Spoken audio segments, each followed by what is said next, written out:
Well, hello, everybody, and welcome to ZBrush Live.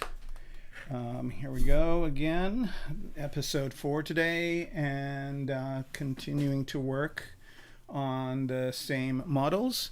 And if I could trouble one of you fine viewers to let me know if you can hear me and see my screen okay on YouTube and on Twitch, we can go ahead and get started.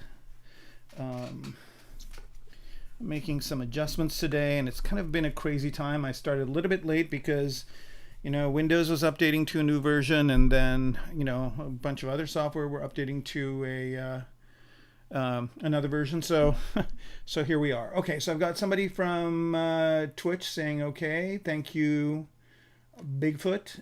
And let's see, I don't know, Johnny Valdez, are you able to hear us on YouTube? I guess you are. You guys just type in the chat that you can. We can get started.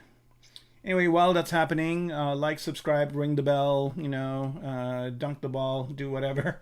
And if you have any questions, you can ask during the stream. And if you have them when you're watching this not live, which why would you even do that? But if you're not watching it live and you're watching it after the fact, you can leave your question in the comments, and hopefully somebody will see it and get back to you. So, all right. Looks like people are still joining up. Okay, if anybody on YouTube would like to type, yes, I can hear you, and yes, I can see your screen, that would be awesome. Right. I'll wait a minute or two, and I'm assuming if it's working on Twitch, it should work on YouTube, but you never know. It's always better to make sure than to forge ahead. So we're going to be doing a little bit of a different thing starting today, and then we're going to go back to what we were working on, and also another new thing that I'm working on as well. So if anybody on YouTube can type, I can hear you, or I can see your screen, we can go ahead and get started. All right, Johnny Valdez says everything is all right. And all right, my mouse is on a different screen. Let's see. I did download a new Wacom driver as well. So let me see if I can. Okay, here we go. We are all good. All right, I don't know why this moved. Maybe it didn't. All right, so thing covering everything up. All right, so what I want to do is I'm creating a scene. I don't know if you guys have been watching or not, but basically I'm creating a scene on Instagram, and I'll bring it over so I can give you a bit of an explanation. So I basically have this character right here, and fleshed out, ready to go, and I do have a bit of a background. I'm going to add some other neon elements or whatever. And I want to create a scene where this person has a motorcycle, and that's what we've been working on. And also she's encountering somebody. So I'm going to kind of create a diorama and then have like story elements in it. So here's another version of it that I did. I'm trying out different render scenarios. Like if I'm going to do a lot of different images, this toon render happens pretty fast. So I don't have to wait for like a key shot render, which this is what that is. Right, and so with that said, I'm going to be creating the other person, and it's going to be a bunch of these guys, like this guy right here, and they're all going to be cloaked people. So there's going to be a bunch of them, and I just saw a movie in which they had a bunch of these guys kind of standing in a arrangement, and I thought that kind of looked cool, so wanted to do the same thing. All right, so I just have this underlying character over here. Let's get that character into some sort of a pose that we want. I could probably just shoot this over to Character Creator, but I'll just do it here. It doesn't have to, it's not going to be anything really that dramatic, so let's do the legs first. And I'm going to go to my mask. Oh man, I should make this a little bit smaller. Give me a second to do that. Radial menus. I wish there's a way you can kind of do that right here on the thing without having to actually go into its settings, but I'm just going to make it a little bit smaller. I think that's good. Okay, Yeah, that's much better. All right, so go into the masking menus here and pick mask lasso and just mask out this leg, invert that mask. I probably should have done that the other way, but it's fine. And I'm going to put the cursor down here, the gizmo, and just rotate those legs in. I think I went a little bit too much on top here. Something like this. And I could probably use the anchor brush to do this as well, and they just added something new to it. Oh, I should mention that there is a new version of ZBrush 25.1. I don't know if I can see, you can see it up here. I'll hide my image bar for a second, and you can look up in the top corner over here. So this is the latest and greatest, and they added a few things. One of them is, which is very welcome for me. I'm going to leave the image bar off for, oh, no, I'll put it back on. Why not? You guys can tell me if you want it off. Anyway, so one of the things they added, which was really critical for me, is that if I render something in Redshift, now I basically can get render passes. I wasn't able to before, so that is a major deal for me. I think that was kind of a nice addition. And then I don't know if you guys saw that. Here, I'll duplicate this and I'll show you guys that too, because it's pretty cool. So they keep adding some really great stuff. So let's say this thing was polygrouped like this, and I wanted to separate it out into different polygroups. So I think it's called the, what is it called? I forget the name of it. Where are you? I think it's called Group Brush or Quick something, or what is it called? Oh, now I'm going to take forever to find what it is. If anybody in the chat knows, let me know. It won't take me that long to find it. I think it's called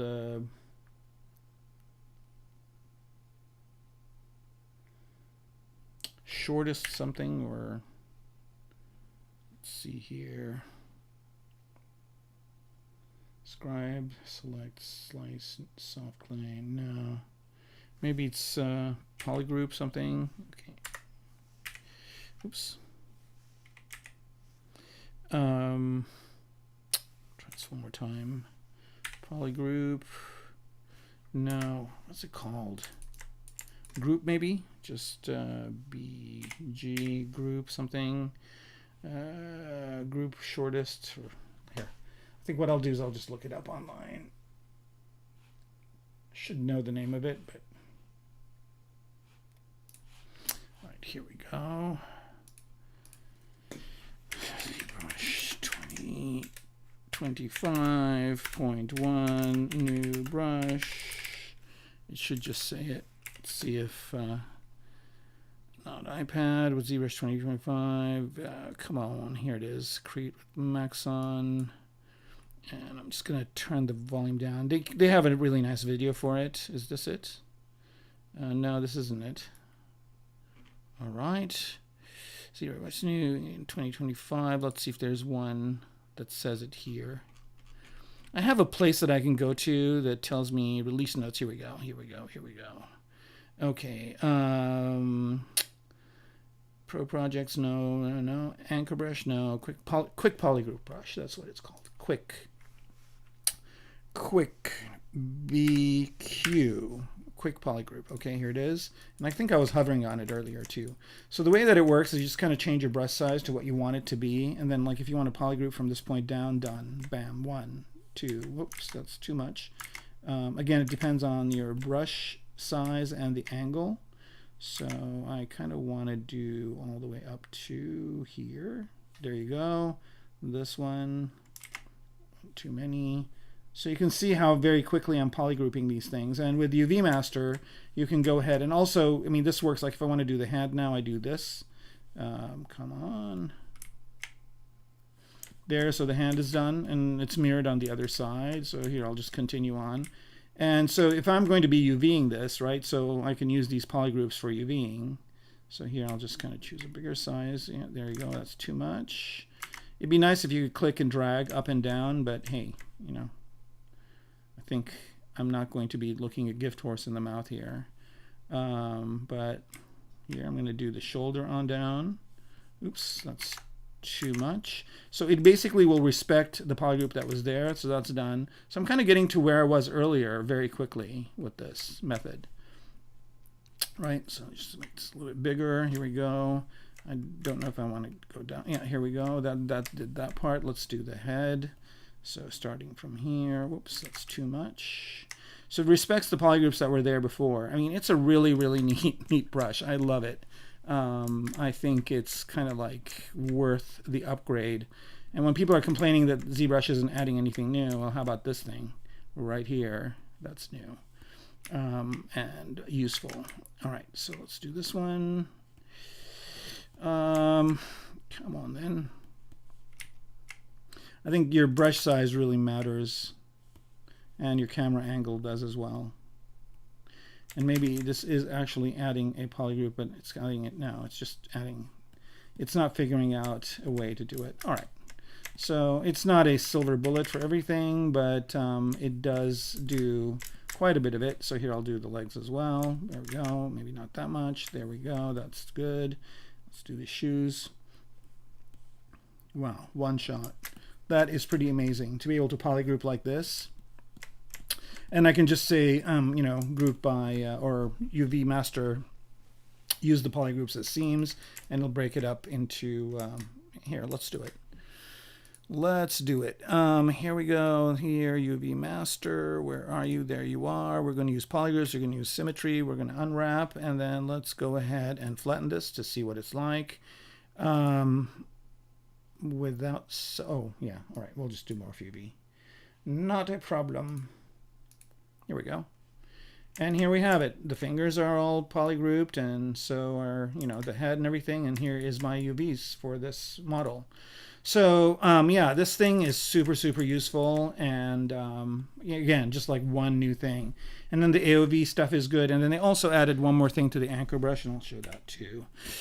Anchor, and if you go to anchors here, so there's the rotate, but now there's a new one called bend, which is a little bit different. And let's see if, you know, it's kind of, I don't know if this is a good example for it, but maybe if I do this, oh, no, I don't think this is a good example for it either.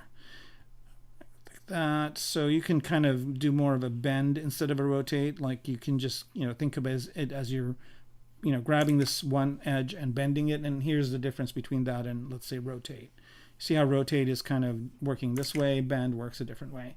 So I think bend would be good for, like, you know, if I was going to do this, you know, maybe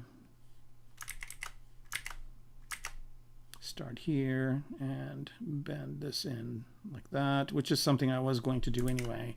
So I'll try to do it with the one that I have. So now I'm just going to delete this one since we already worked on it. So those are the new things that were added. Not a lot, but I think whatever has been added is pretty good. And, you know, I'm glad that they are continuing to add new stuff.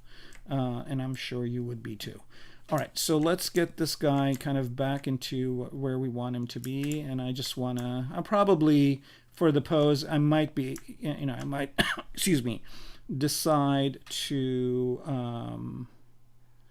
load this guy into, or shoot it over to Character Creator to do the, maybe here. I'm trying to figure out where the good anchor points are to get the arms around. I think it's kind of stretching the shoulder out, and I don't want it to do that. Let's see if I can do it this way now. It's still doing it that way. And I think I'm using, what am I using? Am I using bend or am I using rotate? I think I'm using bend. All right, so I'm just going to do it the good old-fashioned way and just use the gizmo, pop the gizmo over here, rotate down this way. And that's kind of messing up my topology up here, but doesn't matter. And move the arms forward, maybe like this a little bit. And all right, so let's kind of fix this mess over here.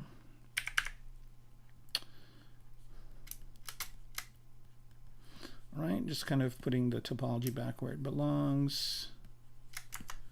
What's going on with this pinch over here? All right, there it is, there it is. And again, I don't really care about, like, I'm not going to see this body underneath. I just want the silhouette of the cape to work.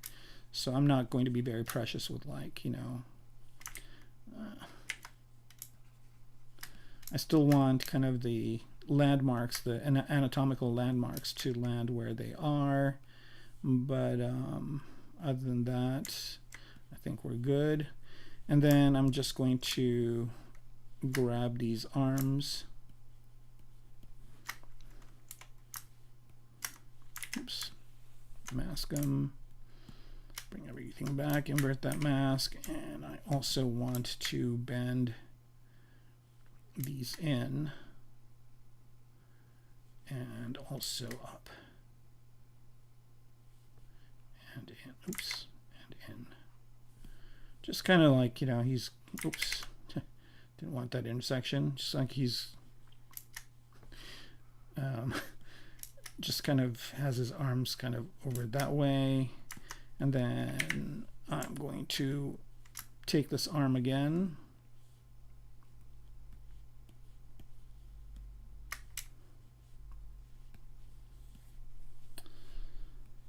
I'm just removing these parts. And you can see the polygroups are really useful. So if you did use the quick polygroup tool to do the things that I'm doing, I just want to mask this arm area and bring everything back. Invert the mask, and what I want to do is I want to rotate this backwards. So he's, well, maybe not like that. Let's move it back a little bit like this. All right, and then mask this part and rotate this back to where it's supposed to be. Something like this. I don't know what happened. Oh, I think I need to be careful with, here we go, like that. This is where I want his hands to be, but not his shoulders are not where they're supposed to be, but that's easily fixable. I'll move these, rotate the shoulder back this way.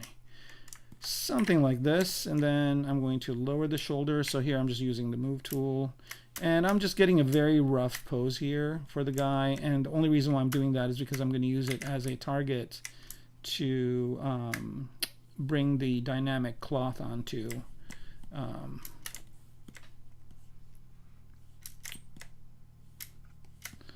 And again, this probably would be a lot easier if I just took it into Character Creator and posed it. I might end up doing that as well, but I kind of didn't really want to spend too much time on here, and also wanted to show how you could do the polygroups, which are really helpful for something that I just did. Okay, so I think this is good enough. All right, so let's bring that cape back. So the cape's just kind of a simple shape that I have over here, and I might do some edits to this. I was trying out some things that I don't really like, so I'm just going to solo this out. And there's a this kind of excuse me, this part that's kind of hanging over. I don't think I want to do that, so I'm just going to go ahead and use ZModeler here to get rid of some of these. What I want to do is delete single poly and just get rid of some of these polygons here, and I'm going to go to lower subdivision level. I don't really need this kind of flap that's going over, so I just am going inside the cape here and deleting these polygons that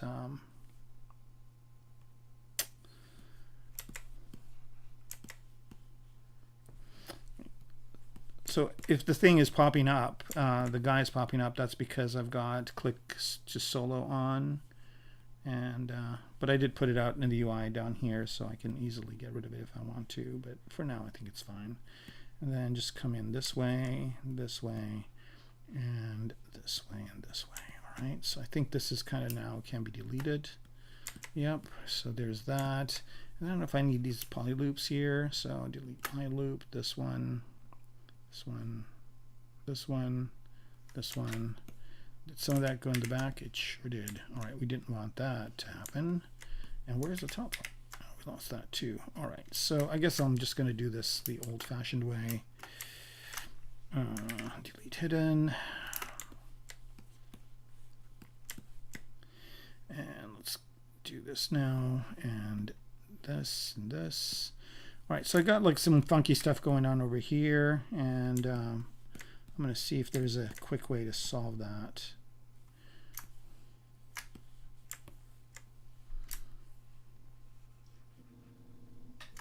Oops. I think I just need to get rid of this one area over here, so I'm just going to hide that, invert, delete hidden. And I could still kind of manually delete some of this stuff. I think this polygon here is kind of a problem child. All right, so delete a poly. Oops. No, just delete a single polygon. Let's get rid of this. I'm going to turn off click to solo for a minute. And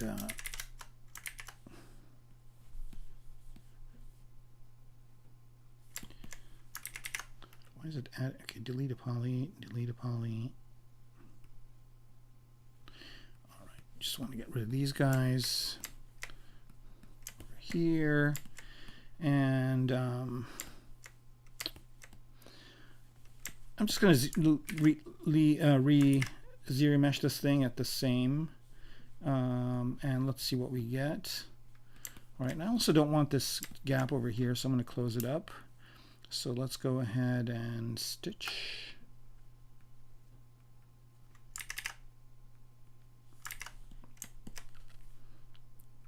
This is kind of a touchy one because it's mirrored, but I think I can still do it. Always yes.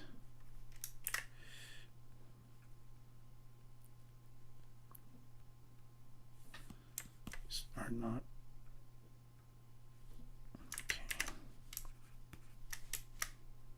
These two. Actually, I'm going to show you a quick way of solving this problem.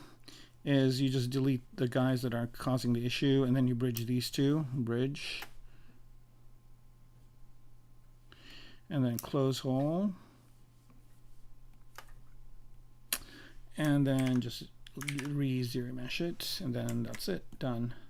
Okay, so we're probably, I mean, I'm zero meshing this at the same thing. I just want to create some sort of connection over here. I'm going to do the same trick.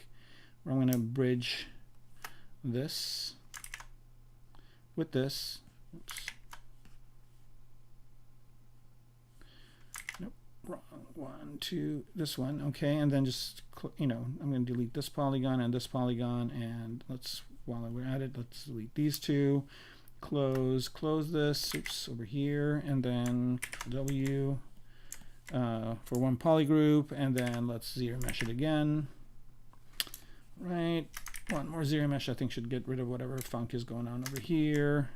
I wonder if I can just delete this edge loop, delete, insert, with Alt, delete that one too, and this one while we're at it, and let's zero mesh again. I think we're getting very close to what we want as a starting point. There it is. I think there's a little bit more kind of polygons here than I want, but let's bring the guy back. Okay, so I don't want the neckline to be this wide, so I'm going to use another trick here to make that work.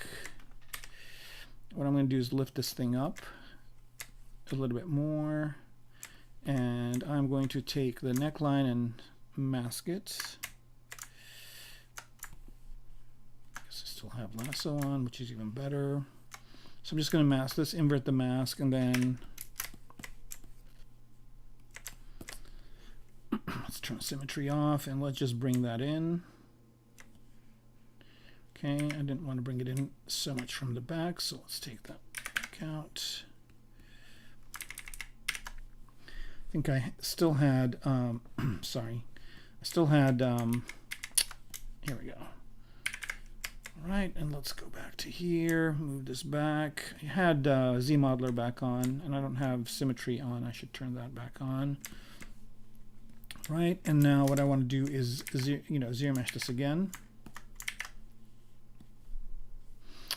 All right, that's good. And what we want to do is we want to make sure that this neck area doesn't move, because that's really where the grabbing is of this cape to the body. So I'm going to go in here and polygroup these loops right here so I can easily choose them later.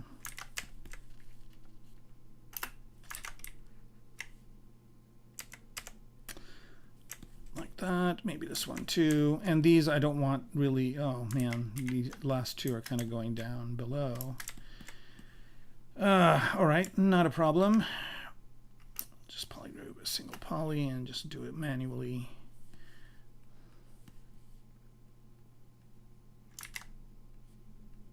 I don't think that quick polygroup tool would work in this instance, but it's not that big of a deal. All right, so that's one. And then I'm going to have one for the arms as well.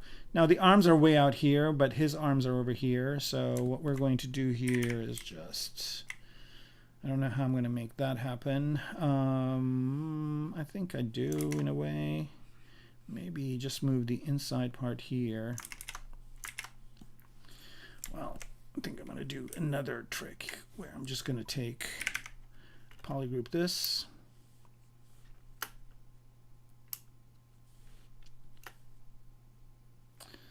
Just fill. All right, and what I'm going to do is just, oh man.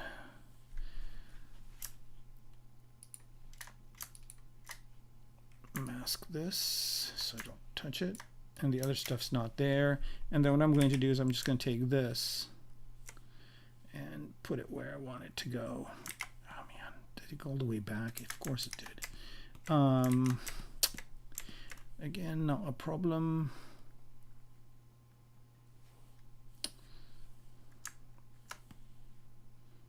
Let's see what the best angle to mask this would be. All right, I think this should be okay. Do the center too. Oops. All right, and then what we want to do is we want to just bring these over.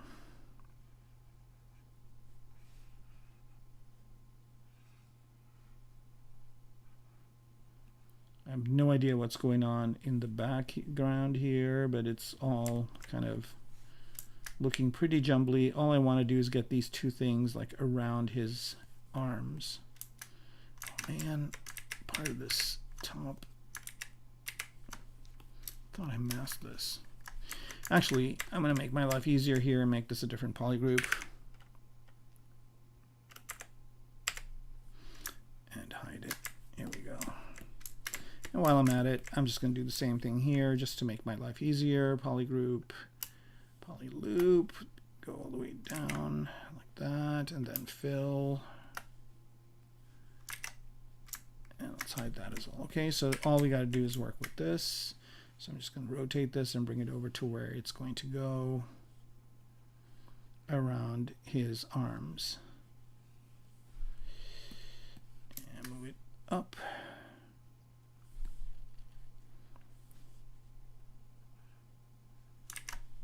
Okay.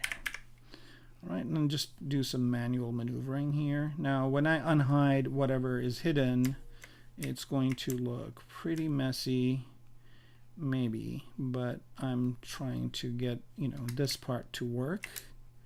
And then let's see what we got. Yeah, this whole thing, I knew this was going to happen, but that's okay. I'll just kind of smooth this down. And then once I re-zero mesh this, it'll be fine. I don't know what happened here. I think it might need inflated. Here we go.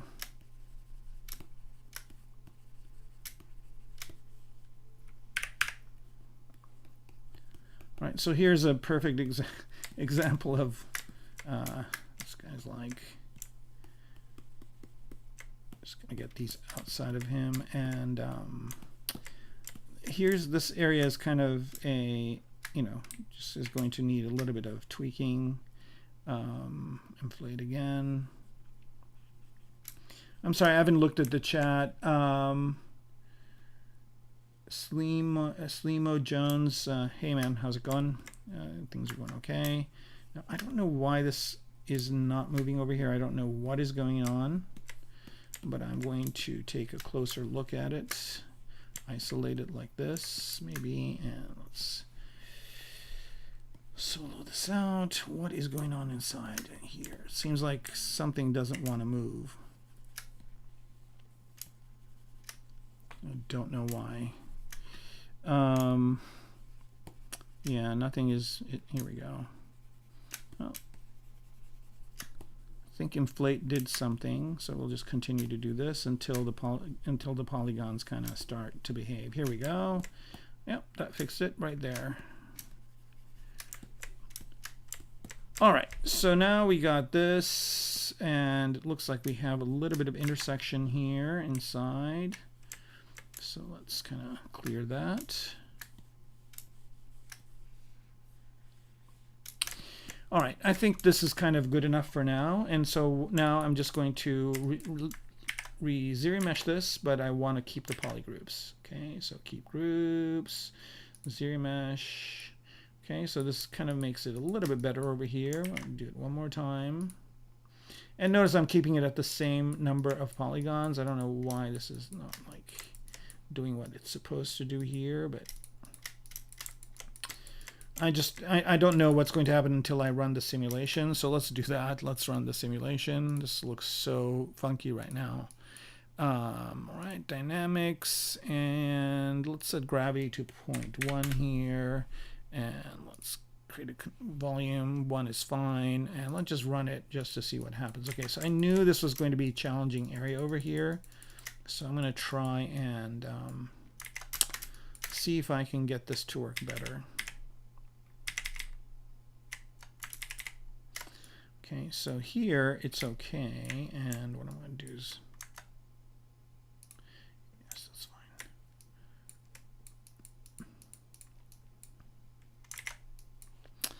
Go back to the move brush.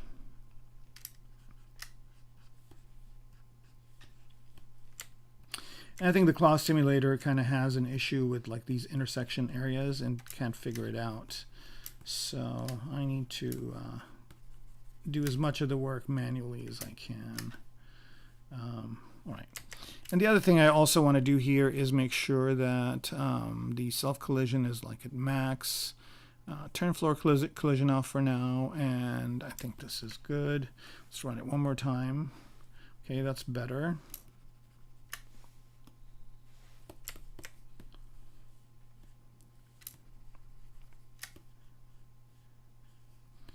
I think the problem is, yeah, that's what it is. Right here, this needs to go cut through.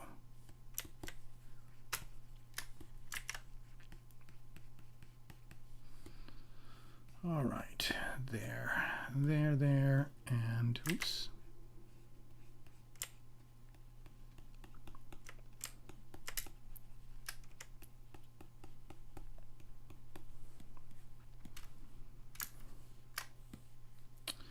And I'm gonna solo this, see what is going on here. Yeah, see, like we don't want these kinds of, yeah, let's let it auto-save, why not?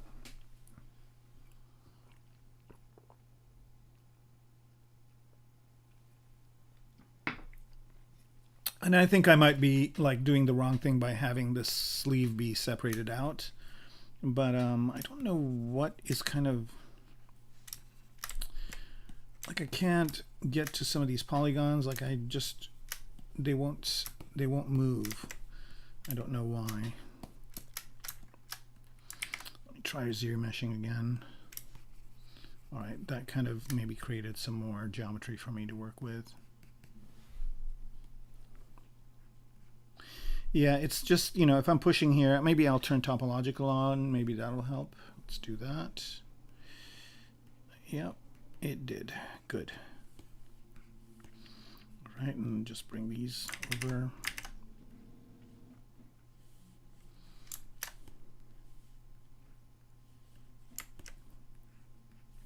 Even with topological, it's kind of hard not to, but I'm just going to do this and see if the simulation will fix it. All right, so let's run the simulation. Okay, that's looking a little bit better. I'm just going to let it go for a while. Let's see what we get. Okay, this area is going to be a problem child, but that's fine. So right now I'm just using gravity. I'm just put, you know, and I might increase this to 0.5 and run simulation.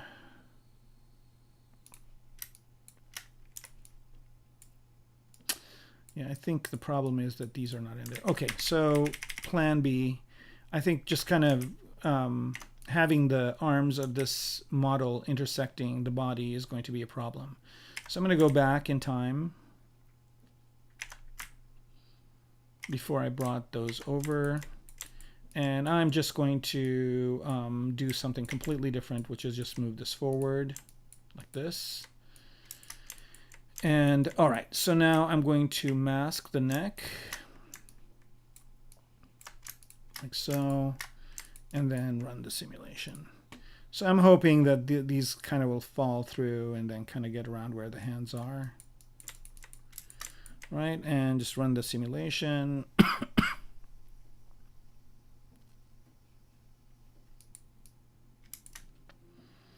Right, looks like these aren't really coming over to where the hands are, but that's fine.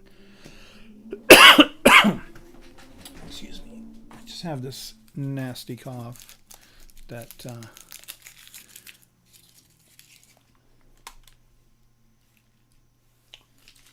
Hey Gareth, nice to know you. Yes. All right, so now this actually does not look like what I want it to look like. So I think the problem is with the guy. I'm going to take those arms and put them to the side.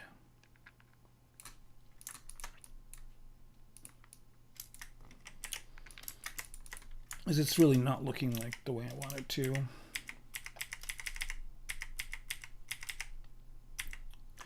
Right, so what I want to do here is, I mean, this is good. But I want to rotate these arms back a bit.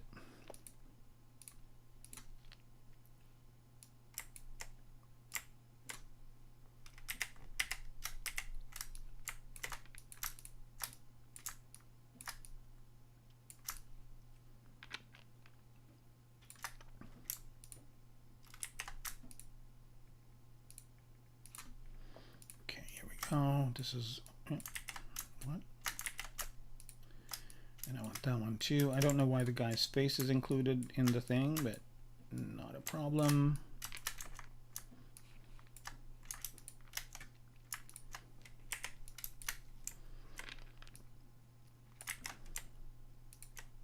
Let me just rotate these back, maybe a little bit, not too much, leave a little bit there.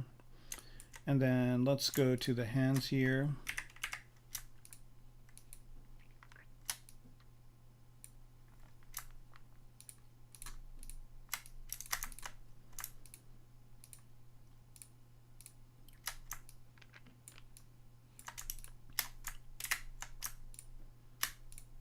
Right, and what I want to do is I want to just rotate these hands out just a little bit.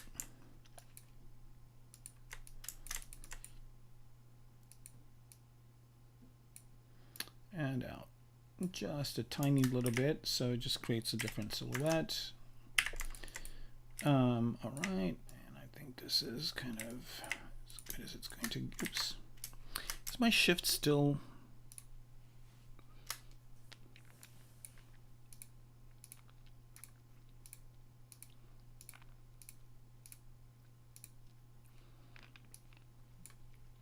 Curve.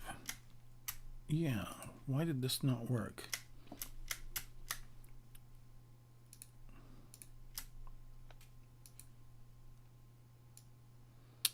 Because I saved this brush. Oh, it's smooth peaks. How did it get to smooth peaks?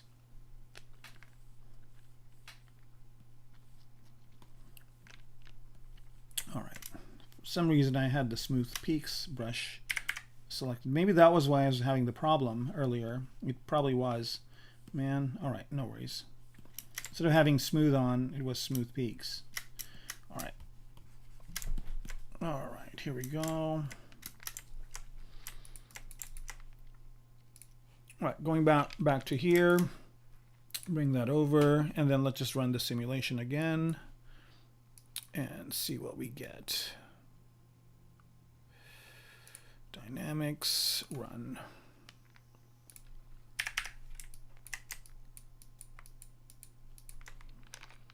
Maybe do a recalc of this.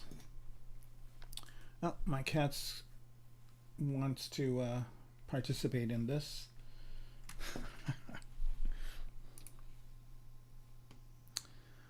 All right, here we go. Okay, so this is kind of working better now. And I don't really care about this length. I'm just going to let it go, and then you guys will see what I'm going to do to fix it.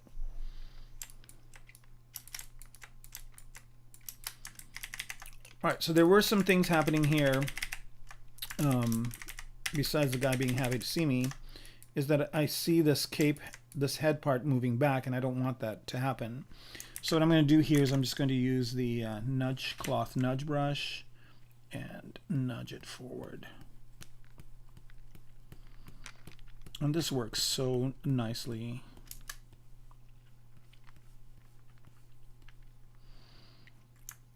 And then I'm going to use the cloth hook just to bring this forward as much as I can. This might be a little bit too much. All right, that's good. And then let's just run that simulation again.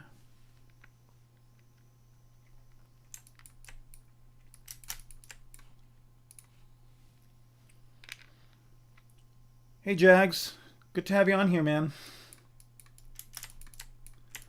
Right, so now I have what I need. I'm just going to turn transparency on here, but I see that it's starting to get a little too long.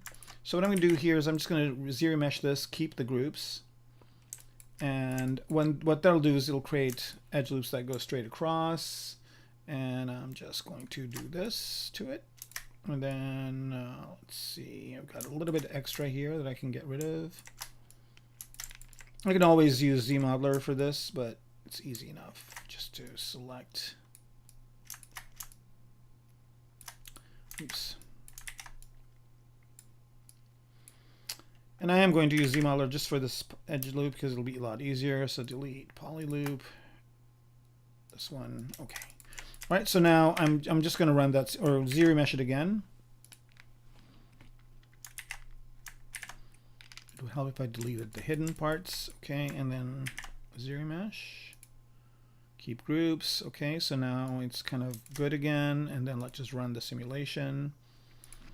All right, so now you guys can see that there's like a lot of room between the person and the cape, and that's because I have my inflate here set to 1. So I'm going to set that to 0.25, let's say.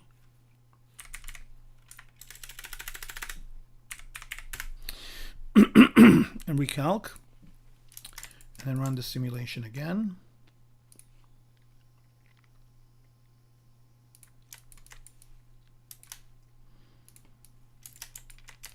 I kind of like what's happening over here.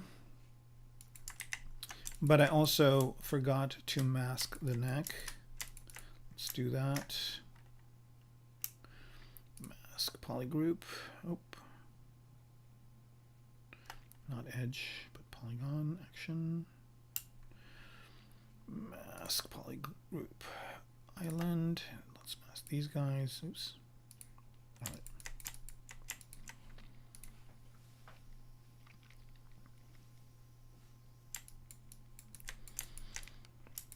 All right, now I'm just getting kind of the general shape. I don't know why I'd zero mesh this way, but that's fine. And then I'll just go ahead and do it again.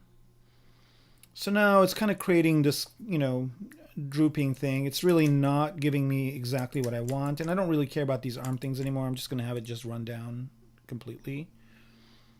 All right, and then zero mesh it again. Keep groups. Right, and then just mask this part again, and let's go ahead and cut off this part. I'm not really worried about getting rid of polygons because I know I guess I could just get rid of this. That'll make life easier. Oops.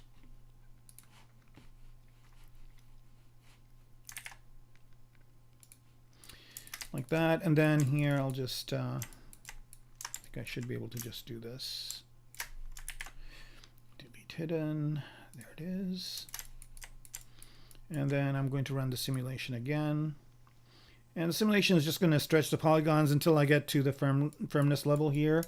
And I can go ahead and click on expand here and run the simulation. I think that's a bit too much. Let's go ahead, 0.1. Run simulation.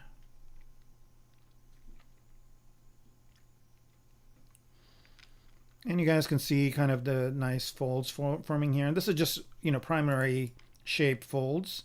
It's really nice in the back as well. Keep running this. Okay, so at this point, I'm going to turn floor collision on, and I want it to collide with the floor and his shoes. Okay, there it is. All right, so that's looking good. I'm going to now start moving on to secondary stages. Okay, so did we have this be masked? Yeah, we did. Okay, good, good, good, good. I'm just going to run the simulation without expand just for a sec here, just so this kind of rests on his shoulder. That's good. And again, this is very low poly, and there is some intersection happening with the model underneath, but not too much. And I think this is a good place to start from. So now I'm just going to go ahead and zero mesh this again. All right, hang on. I've got a bunch of stuff going on in the chat.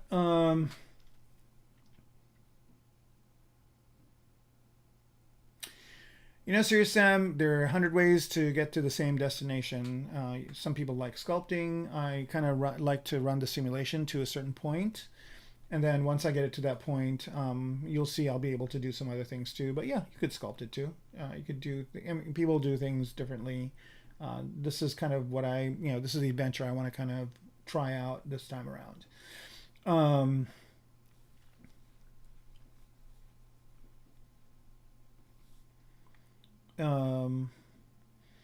What would I do if it was what would I do if it was a fabric hood and on the neck a fabric that covers the shoulder and wraps around the hood right at the neck?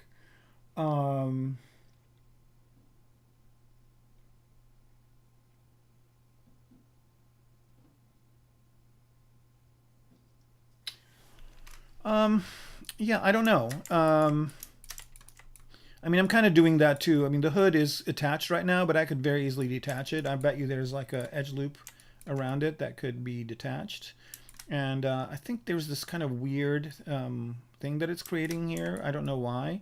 It might actually be a good idea to detach it. So let's see where that edge loop is for it. So I'm going to solo this out. And it looks like it is separate. Wow. All right, so I have your example happening by accident. So it is two pieces of fabric. So the hood is separated out. See here? Somehow I inadvertently deleted an edge loop. So the hood is separate and this is separate. Looks like I lost my polygroups though. So I'm going to polygroup a single poly. So what I would do is, why is it masking?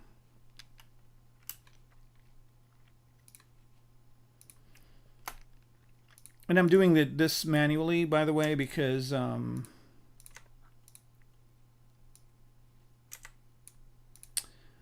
doing this manually just because it won't go all the way around. You know, it would loop around, so it's easy enough to do this manually. But you guys will see that like this beginning part takes time, and this is kind of my thing that I try to teach my students as effectively as I can. Because it's very easy for them to kind of want to move on to the details. But I tell them if you get the main structure correct, then the rest is a lot easier. So here the reason why I'm creating these polygroups is because I want to mask these guys, right? So now what I'm going to do is just mask polygroup all, and now when I click here, these are masked. These are not going to move. So the rest of the cloak is going to move, but these are not. Okay, so I'm going to run the simulation just a little bit more so you can see this kind of rested over here. Now I'm just going to use the simulation brushes. So I'm going to use the cloth nudge. Oops.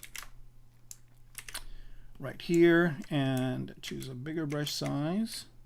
My cat wants something and I don't know what it is. She's had her dinner and I think she might want her treats and I'll give them to her later. Okay, so nudge is kind of like it's minor moves, and if I want like stronger moves, I can go to cloth move. So notice now this thing is a separate piece, and you know, I mean, it's up behind her or him back here, but it doesn't really matter. I'm just going to move these in a little bit more like this, and then just run the simulation one more time. Okay, I think I'm good for this level of simulation right here. So now let's go ahead and start adding detail to this. So at this point, I'm really not going to have it fall down into gravity. But the other thing I also want to do is for the male body here, I'm going to go ahead and up the resolution. all the way to 5, and then run the simulation one more time. Oh, not on the guy, but on the thing. Okay, so that basically will give me a little bit more kind of detail. All right, so now I'm just going to go ahead and subdivide this. All right, and I don't really need to run the simulation anymore. I'm just going to use the brushes from this point forward. So I'm going to use cloth nudge here. And notice that just as I touch the cloth, it will do this. And now I got to figure out, like, so the folds going down are going to be pipe folds, kind of like what we have here. But I'm also going to have like a diaper fold over here. So I'm going to go ahead and go to the, and I might want to just have this, do I have this on a simulation on a menu? No, so I'll probably add it to one of these. But I do have it as a hotkey. I'll go ahead and choose the cloth pull, and I'm just going to go ahead and do this right here to create these types of folds, smooth them out. And again, I'm just at subdivision level 2 here, and then do the similar kinds of thing here with the shoulder.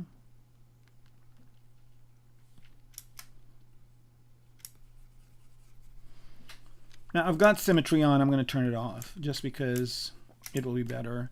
And I can probably go one more subdivision level here. All right, and then there'd be some folds over here.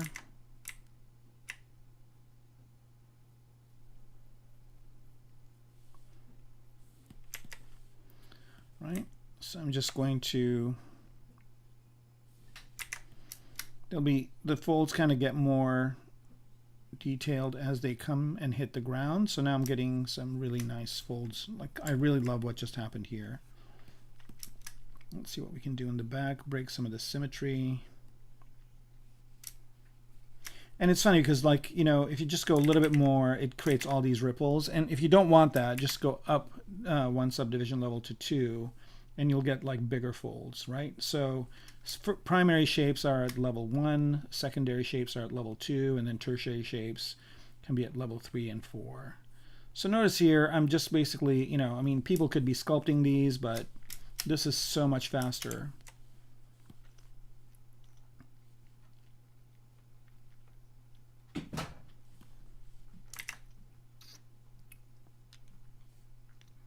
To get these effects. Right, and let's kind of do a little bit of work up here.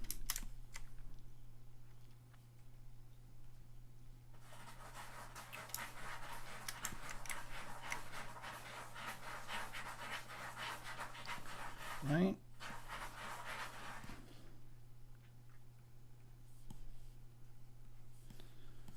And as we move further ahead, we will start, you know, subdividing, and also now another thing I like to do, and with very low gravity, is just kind of go in here, change the gravity to 0.25, let's say.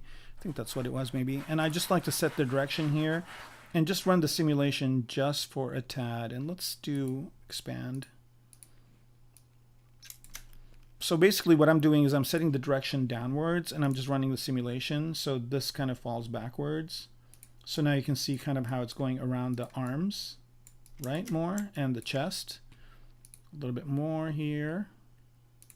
And then I like to do the other side. So I go over to the back, set the direction again, and run simulation. And then hopefully that'll kind of give me the definition of his back a little bit. Looks like I'm getting a lot of folds here that I don't want. But what's nice is, like, where in some areas, like here, it kind of looks neat. But maybe I don't want them here. I can very easily. All right, so that kind of looks good. I think now it's just kind of a little bit too much attached to his body. So let's go ahead and give it an inflate here, no expand. And let's give it an inflate at 0.25. Take the gravity off, run simulation. Yep, there you go. That kind of makes it better. All right, and then I go back to my kind of cloth brush here and just, you know, I don't know if this is needed over this way, but maybe create some sort of a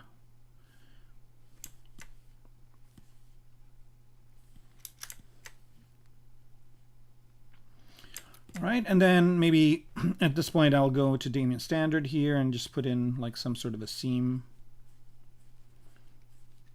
just a rough one.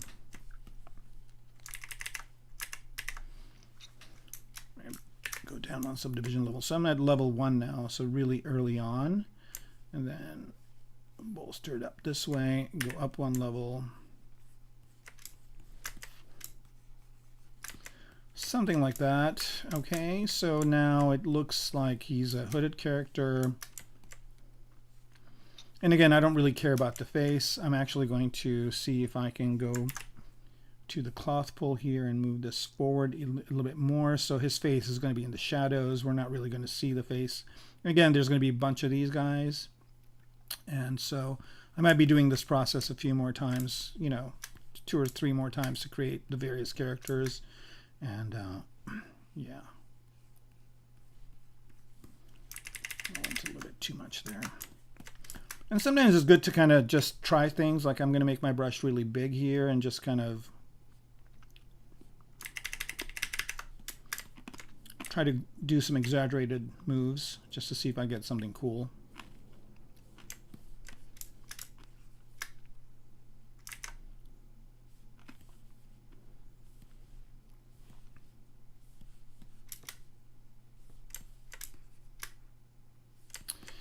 And of course you can use alphas, cloth alphas and stuff like that to help with this as well. So, I mean, this is kind of looking good. I kind of wish there was a hole for his hands, but I'm going to try this other method. Let's see if I can do it. So I'm not really going to care about turn symmetry back on here. Let's turn transparency on. Just want to see where his hands are. Maybe not a ghost. Okay, so his hands are over here. So another trick I could do is just kind of remove these polygons. Right, so it's went into the back too. We don't want to mask the back. And what I'm going to do is I'm going to use this trick where it is pardon me, go to polygroups here and group masked, clear mask. Okay, and let's see what that did. Did it group him? I guess it did. Pretty, you know, kind of closer colors. And then I'm just going to go ahead and, where are you? Edge loop and loops, group loops. And let's just add 1 loop with a polish of 1. Okay, let's get rid of the higher subdivision levels. I mean, we can freeze, I guess, but that's fine. And then I'm just going to do this group loops. Okay, and that basically created the holes for the hands.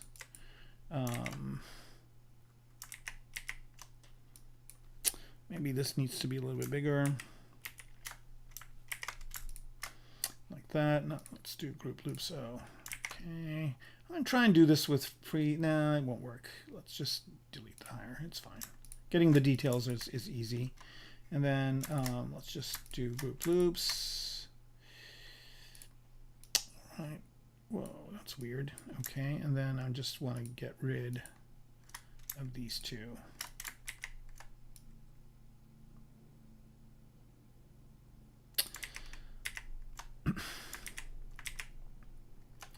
I don't know if I need this much polish.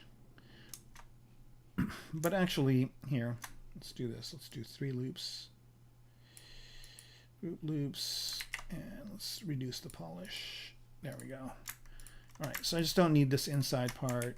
Delete hidden.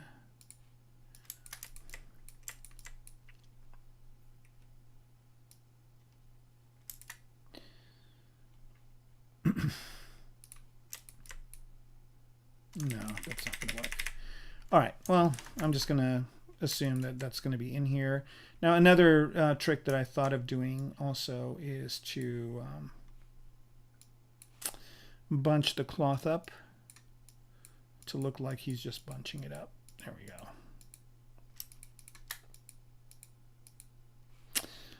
Yeah, I don't know why the shift keeps smooth. I mean, I might need to get that curve to be a little bit lower as well. Something like that. Just run the simulation for a second. Don't do inflate. And set the direction back downwards.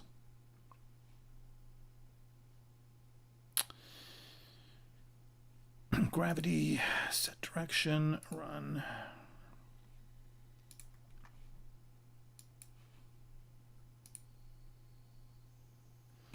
The gravity's kind of low. Oh. I always have to remember to mask this top part. If I don't, then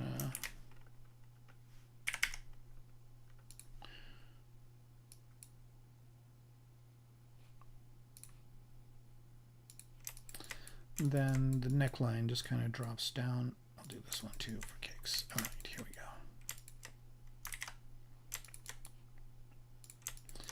All right, so let's run that simulation one more time.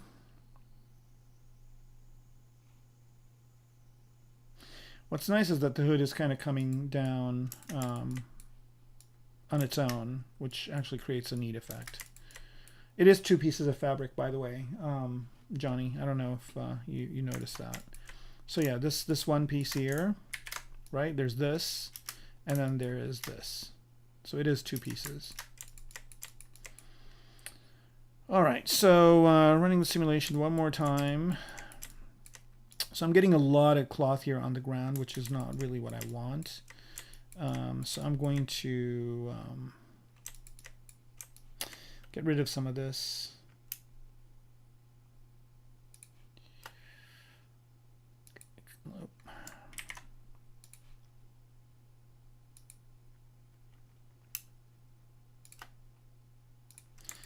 And then when I run the simulation, it'll drop it back down to the ground. I don't want it to be too long, but I do want it to hit the ground. All right, so my firmness is 2, so it's kind of going towards the ground, but not exactly reaching it. So let's make it less firm. Of course, I forgot to mask this part again.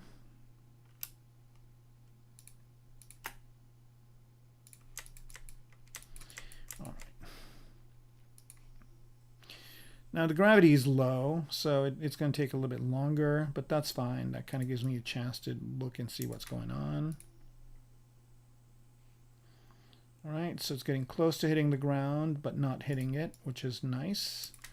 I do have floor collision on, so I'm going to let it do a little bit more of it, and then it starts to crash, and then the bends happen, which is good. Okay.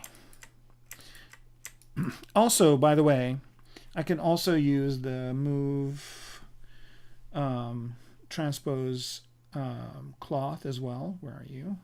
Here. I can also do this as well, which kind of can create some interesting effects. So I'm just going to mask this top part for now. Let's activate symmetry for a minute. And I can do this, which kind of also creates an interesting type of a thing, and just lift that up. Okay, and then drop this whole thing down in a simulation. All right.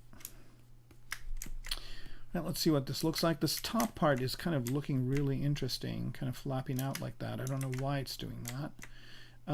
Okay, so let's go ahead and go to some cloth brushes here. Nudge.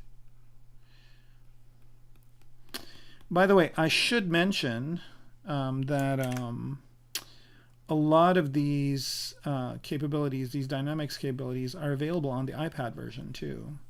So if you're an iPad version user, you could be doing the same stuff. Of course, you don't have the Z modeler brush, but other than that, I think you're okay. And I don't know what this deal is over here. Like, I don't know why this is not like... I think I know what I need to do. I need to separate these out into 2 separate subtools, and that'll fix it. So here, I'm just going to select this top part and split it. So now I've got the top part as a separate piece. And here we go. And then I'm just going to run this simulation on this. There we go. So this hood part's kind of a longer thing. It kind of looks pretty cool like that. It's a little bit longer than I need it to be, and I can get rid of what I don't need. It looks like if I yeah, this could be the edge loop right here. So Q1, Z modeler, polygroup, polyloop, this. Why isn't it doing it? Because it's not symmetric. That's fine. Okay, so that's going to be my border. Maybe one more. Can I do one more? No, I can't. Okay, polygroup, single poly.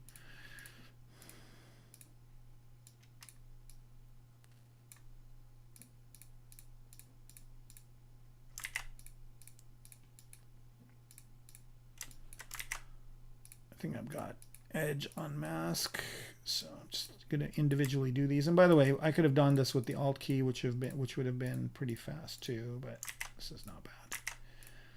Come on, and I'm going to do nothing here so I don't inadvertently mask. Okay, so now I'm just going to delete island down here. So delete polygroup island, and this one, all this stuff I don't need. This one too. Okay, and then I'm going to zero mesh this thing. Turn symmetry on, and let's zero mesh it at double. Okay, and I don't really need it to cover his face, so I'm going to lift this up using the cloth move, lift it away from his face. Like that, and then let's just move these down this way. And this is kind of how I want this to be. I do want it to cover his face a little bit, but I want it to be to the front here. Okay, so I'm just going to run this for a second. Okay, that's good right there. I'm not going to mess with that anymore. And then for this one, it looks like we really messed up the edge somehow over here. So let's try and fix it. An easy way to do it would be to, it's going to be a neat trick. I'm going to get rid of this polygroup. And then I'm going to use the Z modeler, extrude and mesh border to just add one that will work. Okay, and I think this is a different polygroup, but I don't know why it's this weird color. So I'm just going to polygroup it a different color. Polyloop.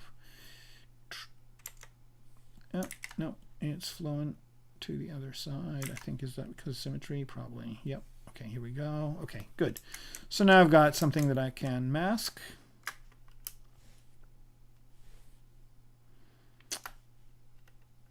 Polygroup island. All right, so here we go. And back to where we were. And I'm going to run these simulations separately now. So let's bring everybody back. Run. And there's this weird like back and forth happening here, so I'm just going to hit this with the shift key a little bit and then run the simulation one more time. All right, so let's see here. So you start with Dynamesh, then zero mesher, then divide for details, or are there more steps? I don't start with Dynamesh for this. I just basically start with a cylinder and just kind of cinch the top part. I mean, all this is basically a cylinder. If I were to do this from scratch, it's pretty easy. You just start a cylinder, and then you select the top parts and you move them to his neck, and then you just let it do the simulation, and then you just keep zero meshing. Now the thing I'm keep doing also is getting rid of this bottom part here, because it just it's adding more polygons when I do the zero mesher, so it's fine. And so here what I'm going to do is delete poly loop, and then just get rid of all this junk on the floor, and then delete island. Get rid of this because it's going to recreate something new and better. And then this time I'm going to do this manually. So let's see if I still have the cloth one. Yeah, so I'm just going to do this manually. Of course, again, I wish there was a way to mask polygroup island. This one. Okay, and then I'm just going to push and pull. I'm going to do this time, I'm going to do it with the gizmo. So just slam this down. So running a simulation, I'm just going to use it with the gizmo. And then I'm going to use the gizmo to kind of bring it around the guy like this. And then this is, at this point, I can run the simulation. And I'm going to turn polygroup or polyframe off just to see what I'm getting.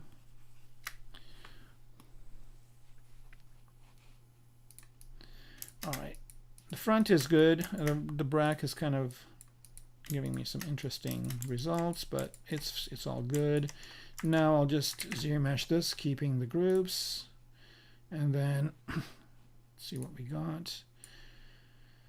I don't know if I need to keep these groups.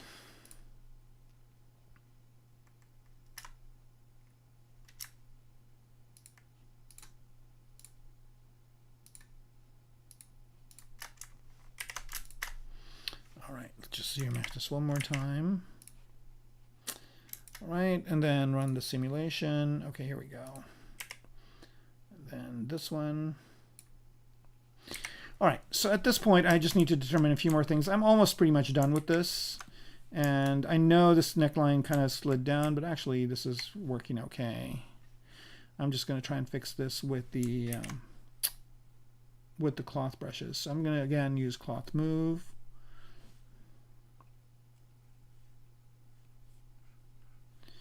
And just move this and bunch it up on the top like this.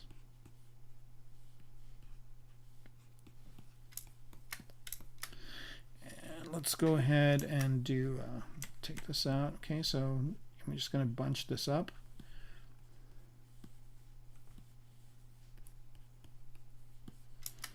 Like that. I love the asymmetry that's happening here. And then this one, I'm just going to kind of do it like this. Create like a weird contrapposto just with the cloth. Okay. And then let's divide and refine some of this stuff. So you can see when you divide, you're going to get like, you know, kind of shorter wrinkles. And I don't know what happened there. You're going to get like more detailed wrinkles, and you don't really want to do that until you have the primary ones done. So here I'm just going to drop back down. So basically the cloth is kind of connected here in his neck, and it's dropping down, so there would be this kind of fall this way, and then we'll just kind of do this and create a contrapposto, and then kind of have it come down this way. So again, this all could be sculpted, but here I'm just playing around, just trying to get like an interesting thing, go up at one subdivision level. Now when I tap it, it's trying to kind of adjust itself to what's below. And I'm just going to turn collision volume off for a minute here and just move this cloth without dealing with the collision volume. And so now I'm getting some really interesting results. Now I can go to this brush right here, which is the cloth, where is it? Pinch, and then just create these really neat pinches over here. So now this is a little bit more like sculpting, but it's still using dynamics. I'm going to go ahead and turn the collision volume back on and start getting some really nice cloth action going here. And I know I have, I've written it. I have a cloth tutorial that I've written, and that talks about the different folds and how to get the types of folds that you want and all that good stuff. And I have to record it as a lesson at some point. It is kind of my goal. I was going to release it as a PDF, but I think I might just release it as a video at some point. Okay, so here I'm going in, creating more of those folds. Again, this is simulation, so it is kind of bending the cloth, but it is also like sculpting as well. And I think ZBrush is the only program I know of that does this. I know there's simulation programs that are pretty neat, and I know there's sculpting programs. Well, I mean, nothing as good as ZBrush, of course, but I think that the ability to kind of mix and match between the two is unique to ZBrush. All right, so one more subdivision level. All right, and this is our guy. All right, so we'll call this one done. And let's move on to the other things that we were working on. So most importantly, the motorcycle. I did some work on it. So this is kind of the latest state that it is in. And interestingly enough, I kind of felt like I needed to do a whole other motorcycle. So I have another one here that I worked on, and I think maybe I'm going to have this one be the motorcycle. I haven't decided. And this one's just very simple polygonal one motorcycle, but I thought it would be really interesting, something with the handle here, where it would have like these two things. And the handles aren't really attached to this bar like most motorcycles are. It's kind of like drive-by-wire. So when he bends these to the right or to the left, this will turn. So they're not, it's not like one connected piece. And then I thought like this would be, if he's going fast, he would be like low like this. And there's something for his elbow and the handle. And if he's just going normally, it would be more like this, right? And then the outer handle would come in to this. So he could either be riding it this way, or he could be riding it the other way, right? So I think what I'm going to do for the rest of the stream, which I think we have another maybe 45 minutes or so, I'm going to try and work on this motorcycle some more. And it's just a really simple thing here. I basically just started with a box and modeled this leg here, and then made a copy of it over here. And the tires are from this one kit bash kit I'm working on, and then these other pieces are just really simple pieces. So what I'm going to do here is, again, I'm not really polishing these with bevels or whatever, because I'll do that in the end. But for now, I'm just going to just work on the shape of this and get it to be right. And I guess I should ask everybody here, there's quite a few of you watching, if you want me to continue on this bike or you want me to continue on the previous one, because I'm going to do both. And then I might just have one of them just kind of standing there, and then one of them is her bike, and the other one is just another bike over here. So do you guys want me to work on this one or this one? We'll do a live vote here. So this one is A, and this one, A for Akira, I guess. And then this one for B.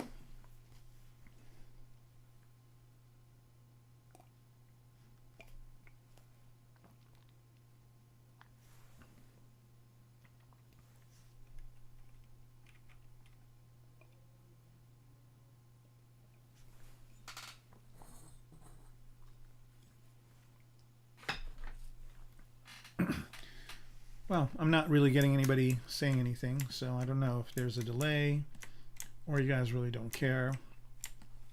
I guess I'm just going to continue working on this one unless somebody says they want A. All right, so reference here.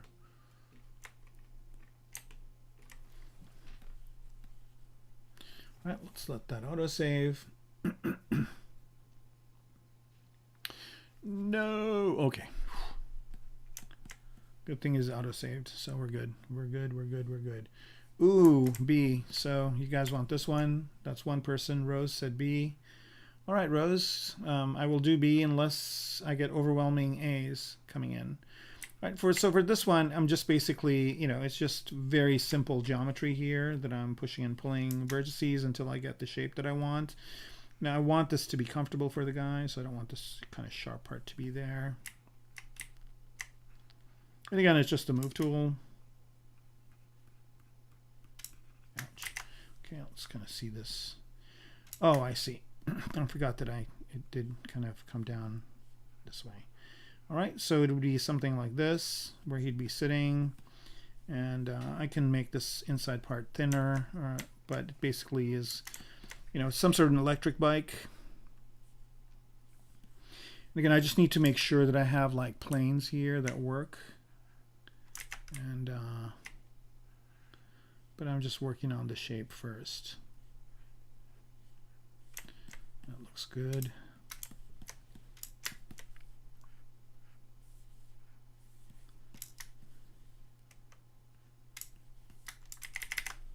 So this sharp part over here is like very few polygons, so if I hit it even very gently with smooth, it just destroys the form of it. So I can just hit it with inflate for just a tad down here. I'm going to solo this piece out so I can work on it separately. Oops. Yeah, what is going on with these? Is it back? No, it's fine. All right, I'm even going to take this one more notch down because I don't want it to be as crunchy. Okay.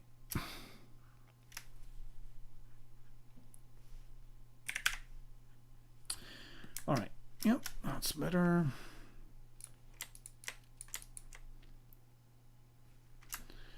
Maybe I want to straighten this out a bit more. Like just gonna be like whoosh. No, I kind of like this break. Okay, but I am going to lift this part up.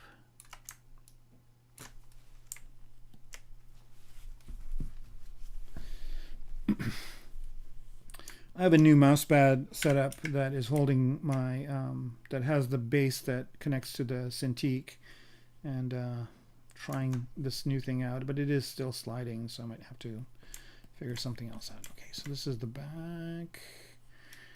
The front part, okay, I need to do some work on this front part to make it a little bit more interesting. Maybe bring this forward. I like that this whole vote happened with one person. One person made this vote happen. That's how effective democracy is. One vote can change everything. All right. I'm just trying to lift this up to kind of get a more interesting kind of front shape. And again, this has a little bit too many polygons than I would like, but it's not too bad.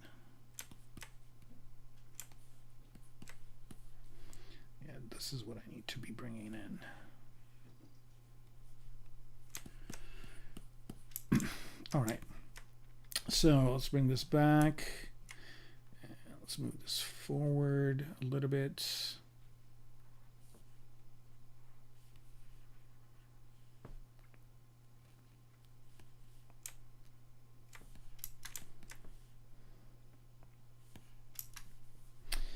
All right, now I want to just establish some planes here, which is kind of hard to do. So I want this to be coplanar. So the way that you do that is you just select the poly group, and I'm just going to do it with the ZModeler brush, mask this single polygon, this one, and invert that mask, go to W. Now the thing is, you just want to place the gizmo in the way you want that plane to be, and then just do this.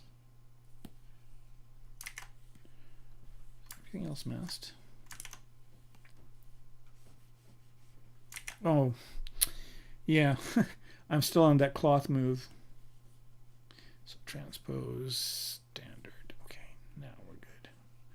Okay, and I do want local symmetry for this guy. No perspective, no floor, local symmetry. Ellison, where are you? Here you are. And we don't want dynamic.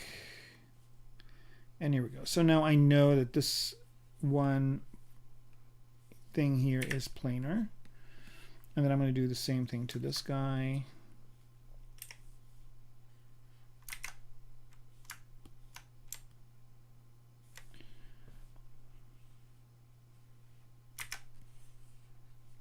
And I just have to put the gizmo where I want that plane to be. There we go.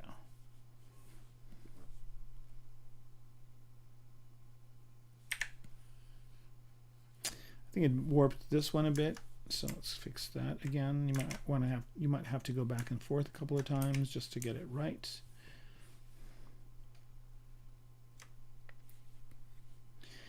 And you can start with a vertex on the edge here and just make sure, but I think this will do it. I like how this is looking, just kind of very angular and nice. Okay, and then let's see, the bottom part is fine. It's just going in there and in there and there. Okay, so I'm good with this. Now what I want to do is I want to go ahead and accept this as going to, this is going to be the general shape of it.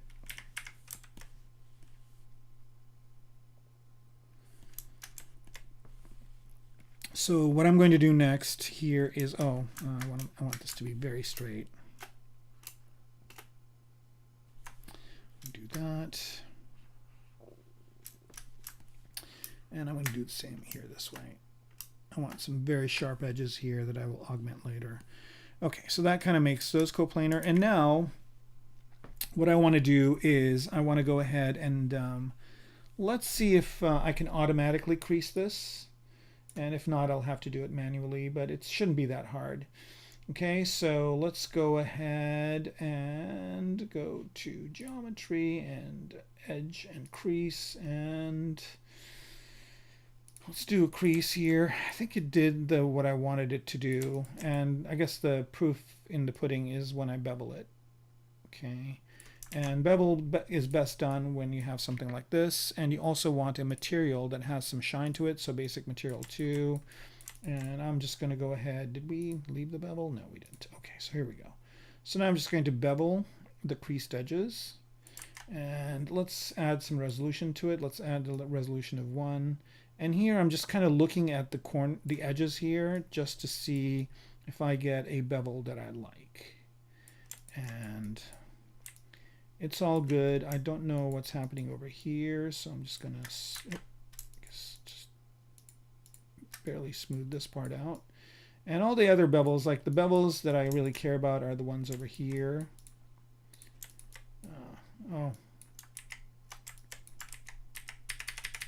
So the thing with the crease is it didn't do the crease where I wanted it to be. So I'm just going to do the automatic one first, and then I'm going to manually add some. So let's go ahead and do crease with a tolerance of 45 degrees. And then I'm just going to go to ZModeler and crease a single edge and just add the edges that I want. I want these edges to be creased as well. I want this one to be creased, this one,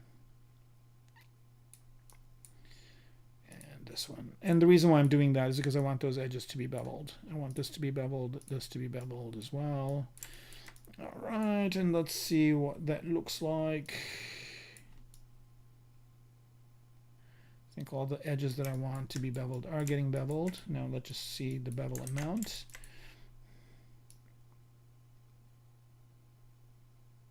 And again, I don't want too much. I just don't want it to be that like sharp CG looking edge that you get. All right, and that's kind of good. I'm getting some weird non-coplanar stuff going on here, so I'm just going to hit it with this.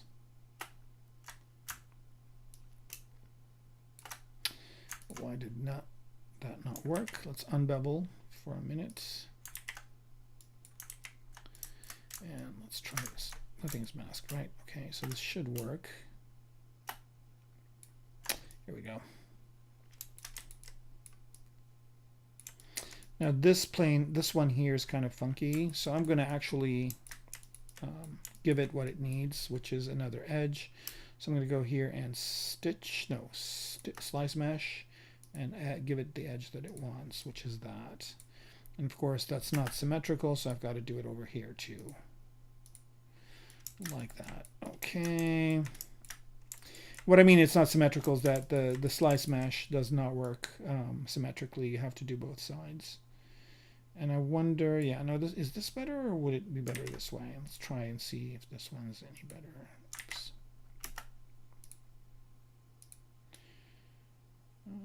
I think I like that better. All right, so let's do it that way. Right, I'm just choosing the orientation again, going from here to here. Yeah, that's much better. And is it creasing it for me automatically? It sure is. And is this creased? Let's crease that edge. Let's crease this edge. All right, and then these ones aren't creased. Let's crease these guys too. Add bevels there as well. Okay, good. Now to the beveling again. Again, just a minor bit of beveling is enough. And that is good. All right. So I'm just going to go ahead and at this point,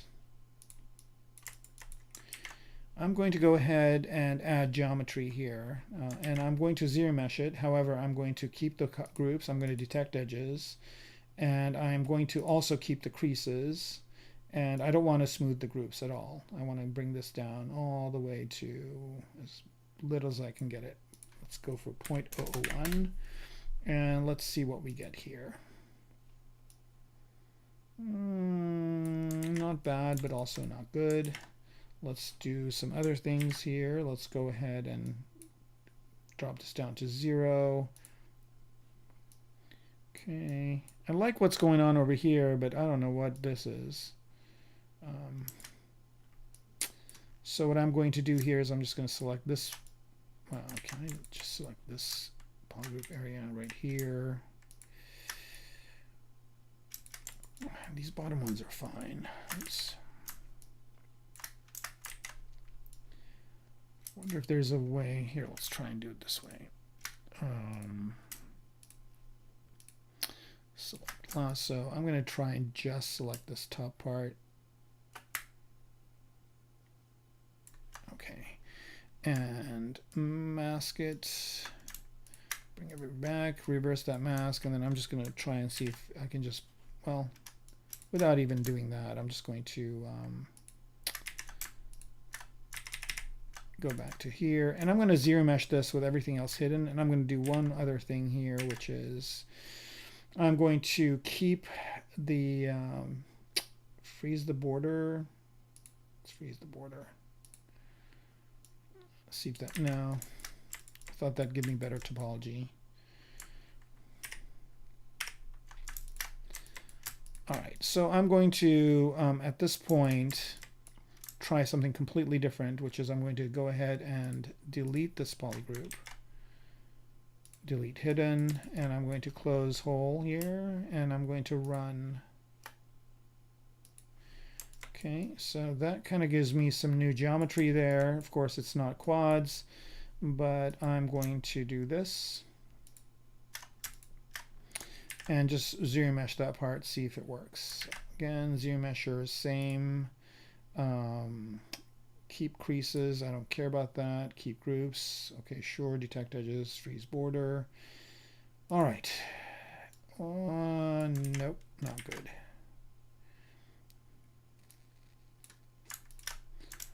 All right, so let's say I'm going to do same, not freeze border, same, and keep creases and keep, there's no poly paint. Okay, zero mesh it.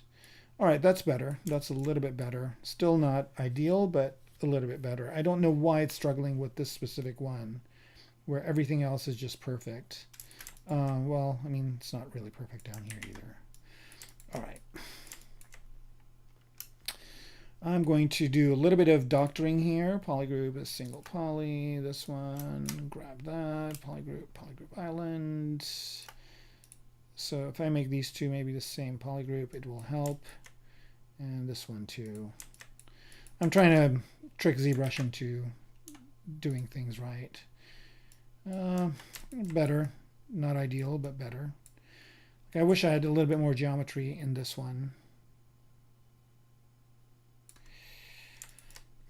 I wonder if I can add it myself. Insert single edge loop.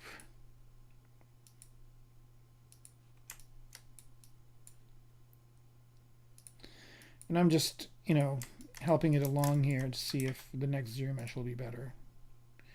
A little bit, not much. All right, I think I'm just going to accept this. This is good enough as a starting point. So there it is.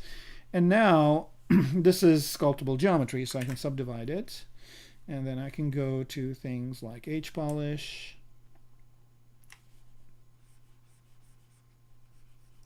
And polish these weird little anomalies over here.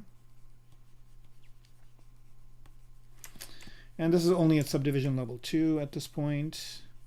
And I'm just looking at some areas where there is some weird kind of artifacting happening and fixing that. I'm just using good old H-polish here. And I'm trying to get a good hard surface part. Now this here is kind of not planar. So what I'm going to do is I'm going to just, excuse me. What's nice about this is I could just select this guy right here. These two connected for some reason. Why are they connected? Yes, for some reason it decided to connect these guys over here. ZBrush did. Not a problem. At least not a big one.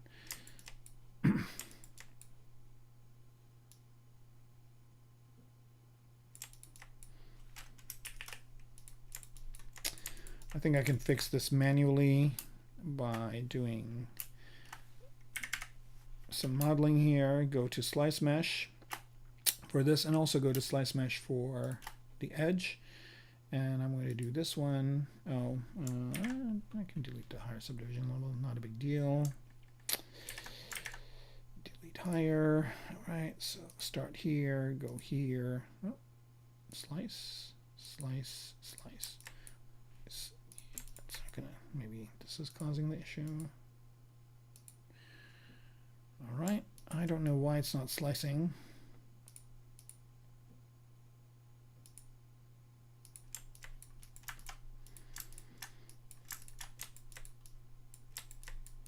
That's weird. Ah, here we go. All right, I want that. And then I want to delete these edges right here. Delete, single edge, 1, 2. Right, so, and I don't really want to crease anything right now, so I'll crease all. I'll slide this point over here and slide this one over.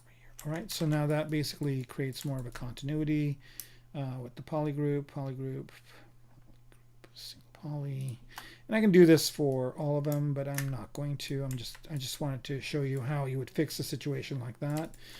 But what I'm going to do here is I'm just going to do another trick, which is choosing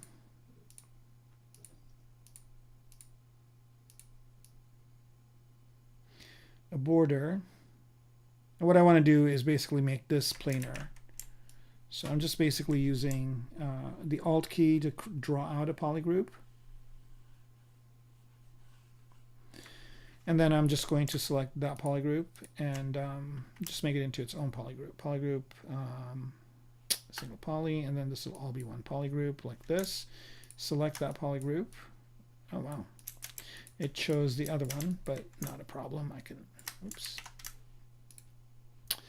I can go ahead and just pick this area that I want, like so. And I want to straighten this guy out, right? And I don't know why it's not mirrored, but it doesn't matter. If I get one of them to work, then the other one's fine. I don't think I have symmetry on, and that's okay as well. And then I'm just going to hit W here to get the gizmo, and then I have to figure out where that plane is. And the best way to do that is to kind of average it out between this one and this one. So I think this loop here can do the horizontal, pull this out a bit like that, and then just straighten it out. Okay, so now I've got a planar part. Let's bring that back, and that basically did what I wanted it to do. Here's where it made the biggest impact, and I don't really need to do that. So I'm just going to rotate it a little bit this way, maybe a little bit more, and that's too much. There. Okay, so I got what I want, and now I'll just mirror it to the other side.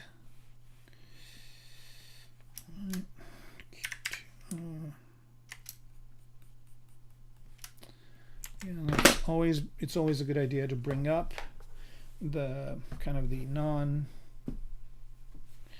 And I think that kind of messed up this area over here, but I can just, there we go. All right, so this is what I want. I want to mirror and weld this. Yep. All right. And just to kind of bring that edge back a little bit, I'm going to, excuse me, use Damien Standard.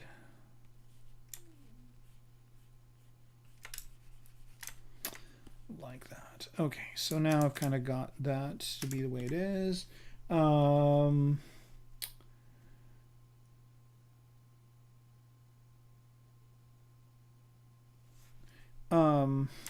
you know, I don't think hard surface is hard on in ZBrush at all. I think you just have to kind of, I mean, there's two things going on here. There's ZBrush and then there's also hard surface. So you have to know both. Right, so see how this is kind of fighting me right now because there's no edge loop going this way. So I'm going to add an edge myself and turn symmetry back on minute here. I'm going to mirror and weld again. And I'm going to see if I zero mesh one more time, keeping the groups, detecting the edges, and I don't have creases anymore. Let's see if that gets a loop going this way. I got something. Still not exactly what I wanted, but not bad. Right, let's look at it this way. Okay, good. All right, and if I add one more subdivision level, I'll be able to get that edge. I just wanted to get it at a lower subdivision level too. Here, let's go ahead and turn symmetry on. Now, one of the things that I got is so you see how it says here you can't do it because of multiple subdivision levels. So I got this other mirror and weld too, which comes with Dress tools. So if you grab the Dress tools, and they're free, just look for them online. This mirror and weld will do multiple subdivision levels and you're done. You don't have to like delete higher subdivision levels or do any of that kind of song and dance you need to do with just pure ZBrush. So you can grab that one. It's called Dress Tools. It's Joseph Dress wrote it. I think after he left Pixelogic, so you can find it online. And it's super useful. All right, so I'm subdivision level 2 now. And I'm trying to find this kind of plane over here. And I can make this plane as well. So I showed you how to do plane, to create a plane using kind of low poly. But if you can also do it high poly. So if I want this area to be planar, I mean, I could always mask it and do it that way. But you can also use some of the brushes to do it. And I think it's, which one is it? Planar, does planar do it? Kind of does. All right, so I know that this is going to be all on the same plane, but that wasn't the right one. This one, no, find somewhere in the middle.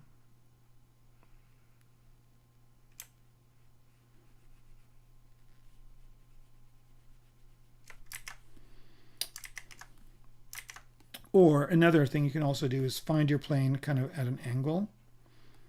So figure out the angle for it. So here, let's just get rid of everything else. And select lasso works good for this. I'm just going to select this like that. And let's just hide everything else.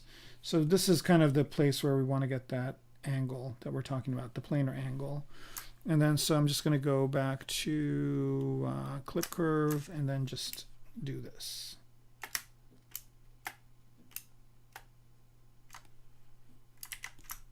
All right, I'm still having a little bit of trouble with that setup. I think I'm going to go back to my initial setup that I had. Let me see if I can find the thing for it. Pardon me for 1 second here. Because I have a base for the little thing that I'm using to rest the tablet on, and you know, the mouse pad I thought would be rubber and would catch it, but it's not. So I have this other thing that kind of works better. Yep.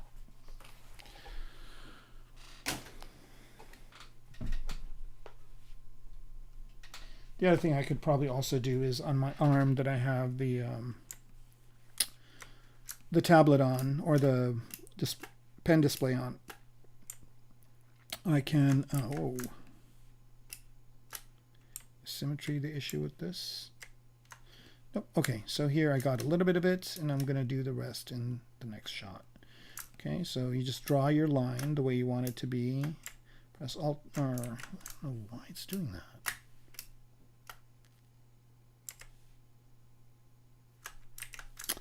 All right, I almost have it. Okay, so just kind of find your plane. This is it. I'm just going to do double Alt and let go. Let's do this one more time.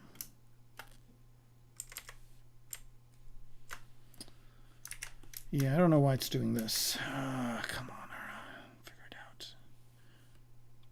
Okay, so I'm just gonna maybe do it this way. All right, let's see what we got. All right, that's not bad.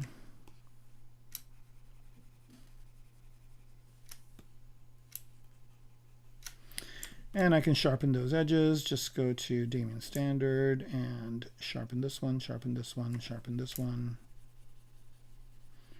And there it is. Down here, it's kind of funky, but I'm just going to go with it and assume that there's a little cutout over here. Again, I'm pretty low. This is only 2 subdivision levels, so I could probably do a little bit more detailed work. If I divided this one more time, I'm going to go to the Move Brush with AccuCurve here and get some sharp angles.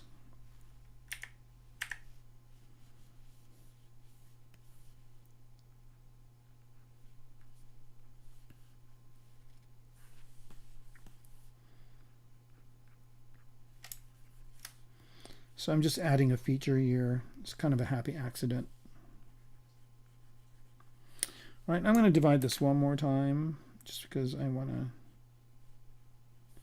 kind of get a better idea of the thing I'm creating. All right, so this looks good. The other area that's a little bit challenged is over here, but I think I can fix that with H-polish. Yep. There we go. All right. And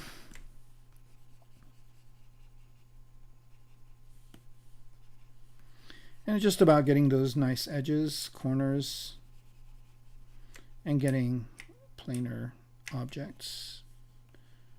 It's too much over here.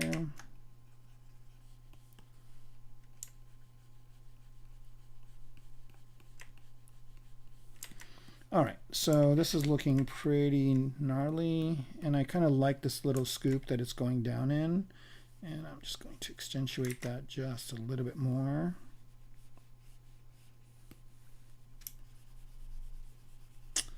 Something like that. Today I'm going to go a little bit over time, if that's okay with everybody. If you have to drop off, I understand, but if you want to stay on, you can, or you can drop off and watch the rest later on YouTube. Because I do want to kind of get to a better point with this bike. Okay, so there it is. And what I'm going to do here is I'm going to add some details. So I'm going to leave it like this.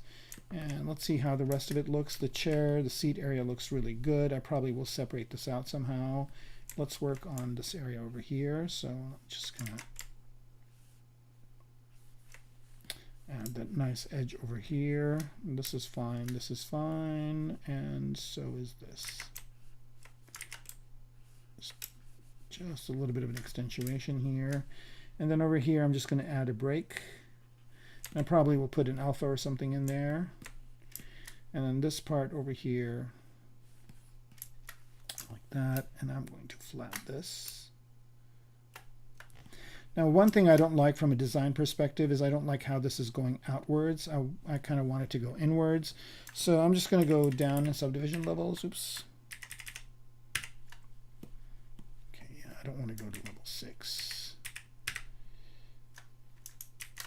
I'm going to go down subdivision levels, and what I'm going to do here is just go to the Move Brush, and this should either be straight or it should move inwards.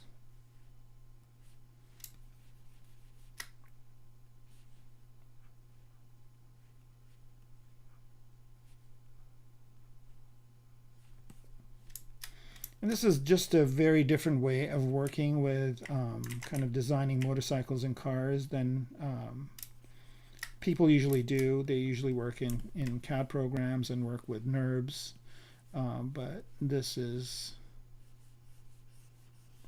more of a sculptural way of doing it. And the funny thing is, when they make a car, they do make a clay version of it, so there is some sculpting involved. And I think Ferraris are more sculpted than manufactured, at least the old ones were. All right, so that kind of looks better. I like that more. And then this area over here, let's just add a little bit of a, there we go.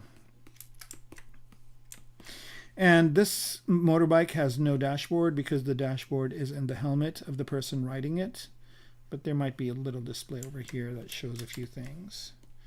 All right, so here we go. Wow, that's looking pretty good. And I'm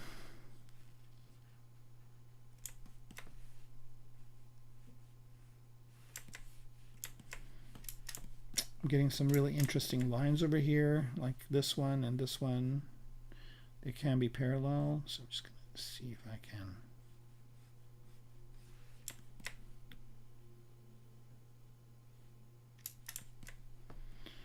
All right, and then lights wise, I mean, this whole thing could be a light over here, or we can add lights. Okay, so that kind of is looking good. Let's go down to these bottom parts over here and see if we can do the same thing where we do the creasing and the bevel. So again, same bevel width, 0.00. It's 0.01.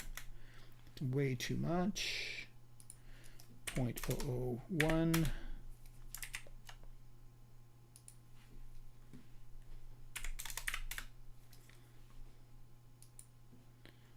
No, this.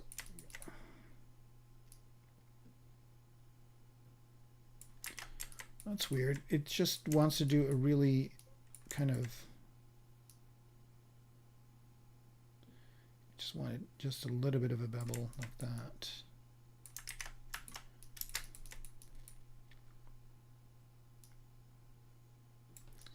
What is going on over here? Huh.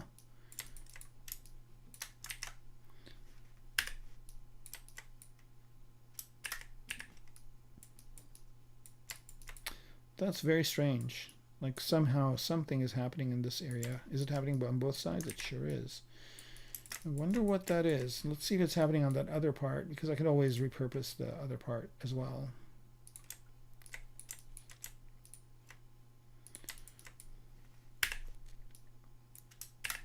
Okay, and let's try and bevel this one, see if we get the same problem. Nope. This one's good. But before I bevel this one, I wasn't very sure if I wanted to do these insets over here. I don't think I do. So I'm going to pop them back out with QMesh. I think that looks better. Okay, now we'll bevel them. Yeah, this one bevel is fine. It doesn't have that weird kind of cutout thing. So I'm just going to accept this. And then I don't need to accept it. I guess it just does it. And then let's go back to that other one, see what the problem with it was. Solo. And bevel. Yeah, this is so strange. Something funky going on inside here. Let's see what if we can see it. Double on. Oh yeah, see, there's an internal face that was inadvertently added somehow. All right, not a problem. Easily fixed. Delete a single poly. This one goes away, and we should be good now. Right, let's do the bevel. Yeah, that was the problem. But it's still giving me a really harsh bevel, like right from the start. I don't know why.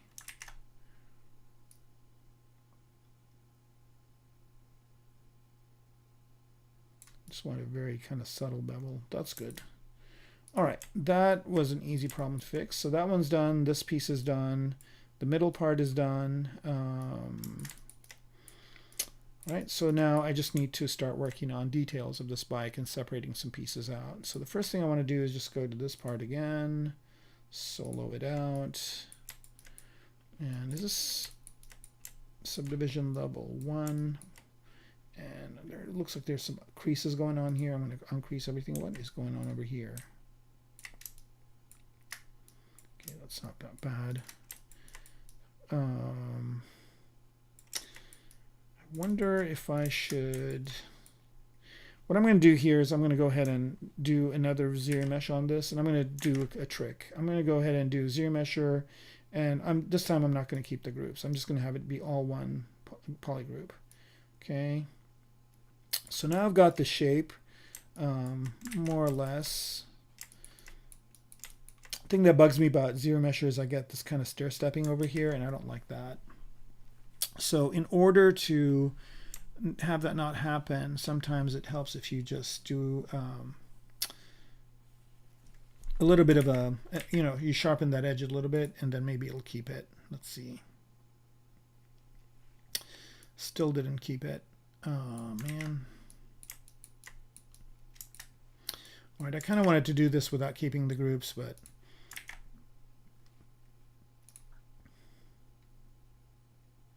let's do it one more time. Okay. All right, let's not keep the groups. What I'm going to do here is try my polygrouping, try to repolygroup this and repolygroup it by normals. So let's just do it once. Okay, that didn't do nothing. All right, and let's bring this angle down to maybe 8. Group by normals. All right. It's creating some weird little chunks of polygroups over here that I don't like. So maybe let's go up to 10.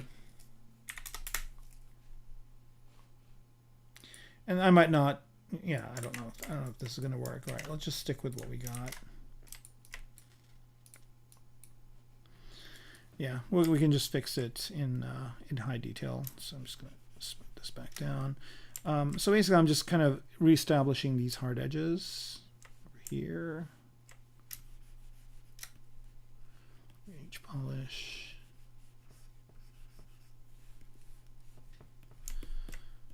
This is at subdivision level 1 still. So when I go up, it's there.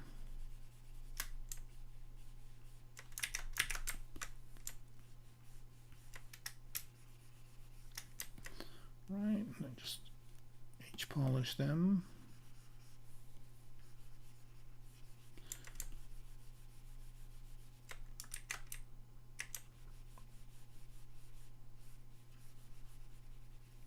All right, and now I'm going to start thinking about, okay, well, how is this constructed? And chances are this whole part right here is going to be a separate thing. So one way of getting this to work is to do retopo, and I'm going to try doing that with using my brush. So this brush that I'm using right now is my primitives brush, and you can get this for free. Well, not this exact one, but one like it. So basically, if you go to where was it? Let's bring this back. This was the new features, and if you go to my Instagram, right, and you go to here where it says Linktree and you click on that, it shows you all my links. One of my links is my Gumroad, and if you click on that, it takes you to my Gumroad, which is, where is it? Here it is. And then I've got one that has 36 primitives, and this one's $5, but the one that has 17 primitives, and this one has what I'm going to be using now, it's free, so you guys can download this one for free. And if you guys like my UI colors, I offer that for free as well. So I'll be having a couple more things on here soon. I'm working on them still, and I'm done with the actual IMM brushes. I just don't have the time to create all the marketing stuff for it, but I think I'm going to get some time over the break, so I'll have them for you guys soon. All right, so here I'm basically just going to pick the first one, which is the plane, and this is giving me some grief because it says, oh, this is multiple subdivision levels, but not a problem. I can just freeze the subdivision levels and draw out just a couple of planes here like this.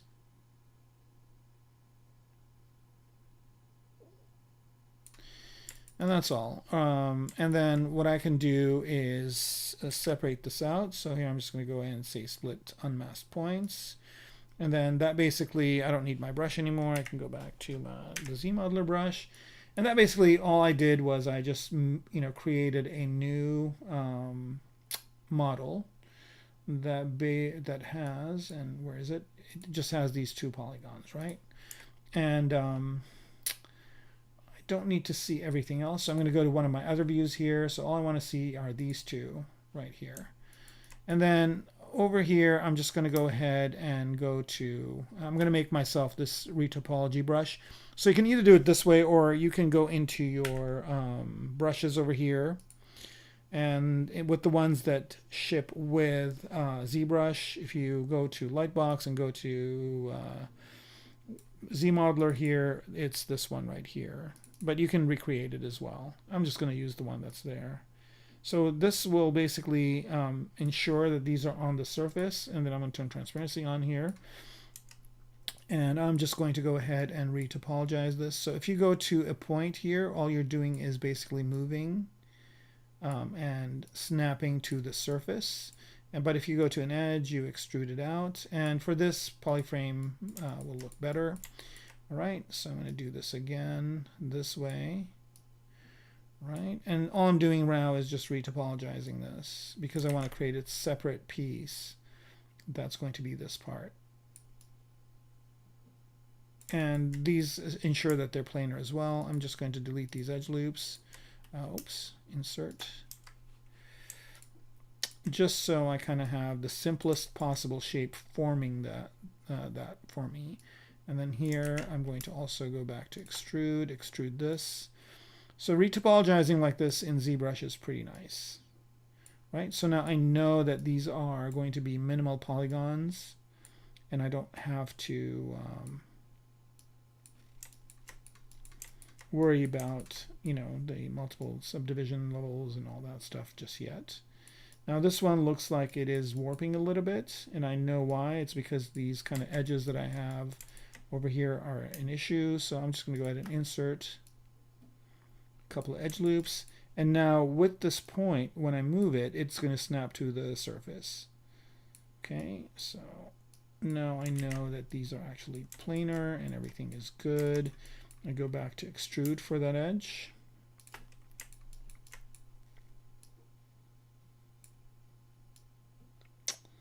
Move this in. So here, just want to get that corner right. So this one over here is kind of the one that has a little bit of a challenge, but it's not that bad. And then we'll do this one like this, move this over.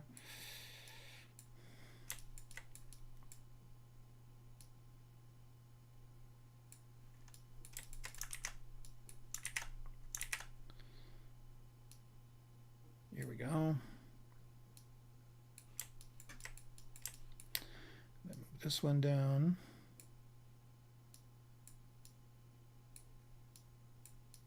I don't know why I'm not doing this with the pen. I'm doing it with the mouse.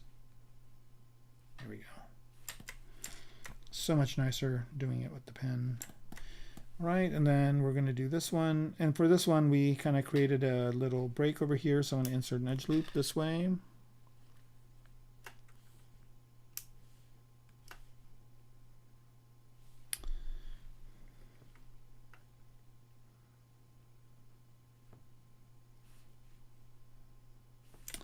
Basically, I'm just getting kind of the lowest polygon version of this that I can get. I don't want edge loop, but I want it to extrude this way. Oh, let's let it save.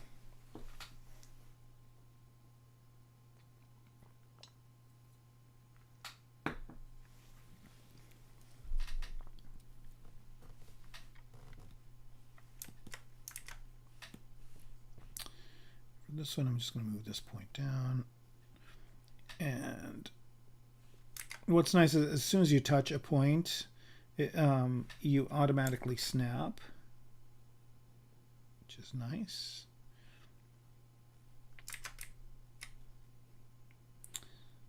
All right, there we go. And then I'll just extrude this down further and connect it up this way. All right, so now I've got this kind of thing here. Let's just give it a little bit of thickness with dynamic.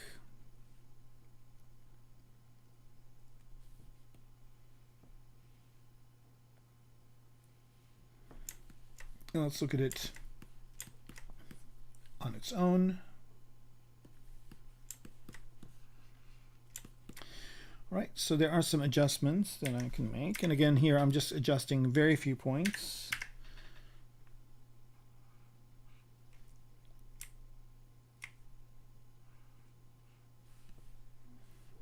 And I can very easily see whether or not I have a little bit of a break here in the...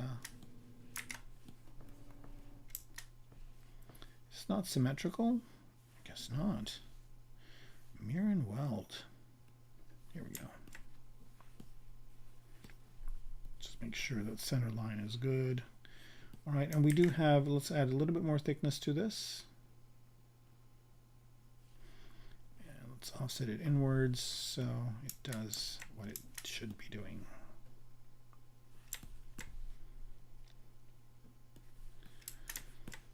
All right, so now I can add even a better bevel story to this, because I can go in here under Dynamic Subdiv and add a Q grid of maybe 1 and move the coverage back and forth. And then I also, you know, can see, if I solo this out, I can see the kind of bevel I'm getting. Getting some really strange things happening over here at the end. And I should find out what is going on there. I probably added an extra edge or something.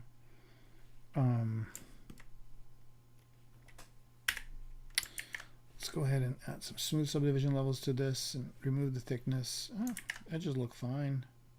So why was it acting weird? That's strange. Okay, second time didn't cause any issues, so we're good. And then let's go. I think it happened when I did a Q grid, right? 1. Let's bring the thickness down for a minute. Okay, so I don't have thickness, but I just have a bit of a bevel. Now let's see what that looks like. That's too much of a bevel, so let's go ahead and bring that coverage down. All right. So again, I'm kind of getting some interesting things happening over here that I can fix.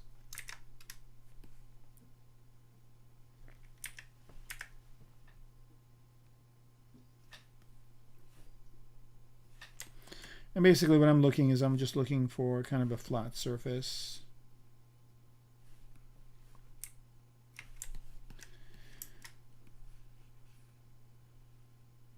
That's okay. And let me bring this back. So I don't know if I wanted this one.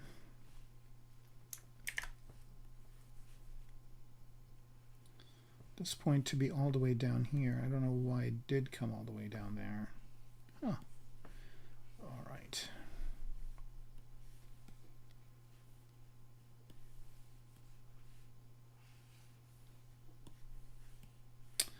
Yeah, that is very strange why it decided to do that. All right, let's go back to polyframe here. Let's make sure these points are where they need to be.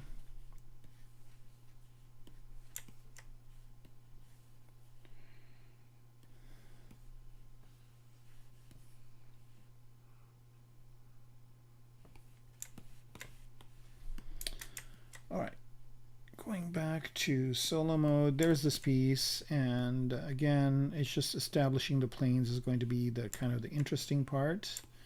But I'm going to turn double on so I can see the inside. I've got the minimal number of points that I need here, so I'm just going to go in and mask single polygon. Invert that mask W. Okay, and I want to have this corner kind of be the deciding plane decider. So here to here, and then that automatically happened. So let's see. Well, if I want this to be planar, this edge has to come all the way out that much. So let's go a little bit.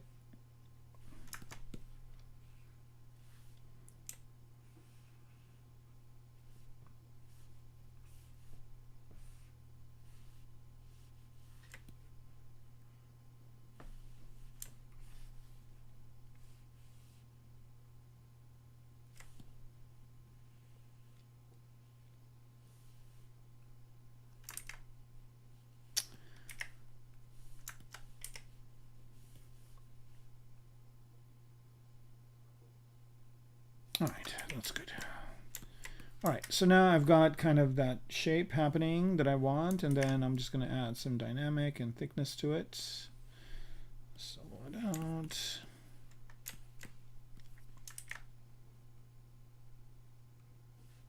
maybe about that much. I don't know, again, why these weird things are happening on the edges. I'm going to bring this coverage and Q grid down to 0. Okay, so this is good enough. And so I'm just going to go ahead and accept that. Before I do that, let's just move these to where I want them to be.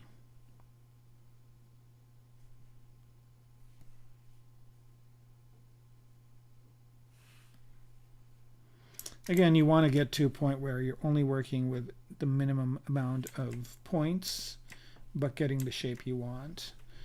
All right, so this is good. I'm not going to add the thickness to it just yet. I'm going to crease some of these edges. This one, this one, this one, this one. Oops.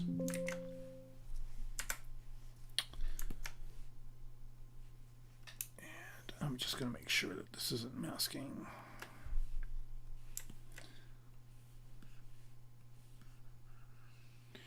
Okay, so one thing that happened, is Dynamics still on? Yeah, why is it on?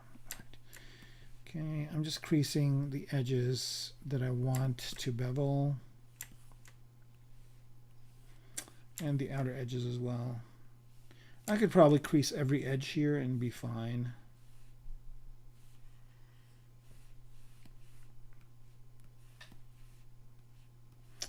But I'm just going to do it manually just for kicks. This one.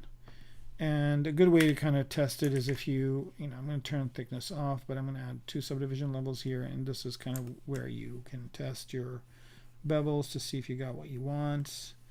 You want that shape that you had earlier to pop on.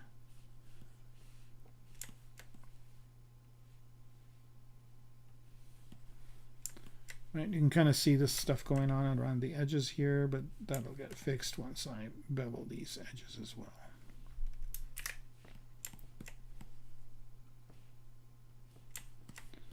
Right, D again.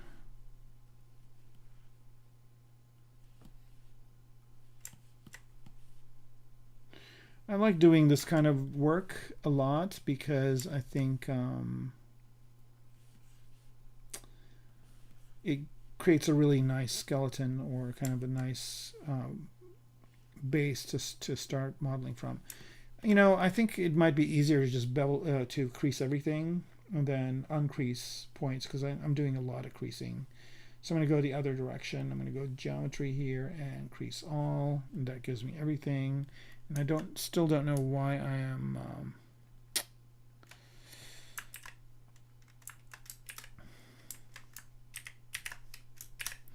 still don't know why I'm getting these kind of weird things happening over here, but that's fine because once I add the depth, it'll be good. Okay, so now I'll just go to dynamic here and turn smooth in and add thickness. Some more thickness. And again, oh, you know what? I must have some weird edge over here. Something's kind of not right. I must have an extra edge. I do. That's what the problem is. Okay, so delete, single poly. This one needs to go.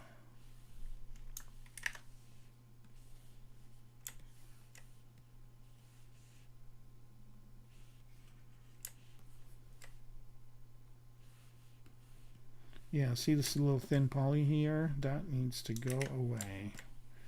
I don't know how I'm going to do it.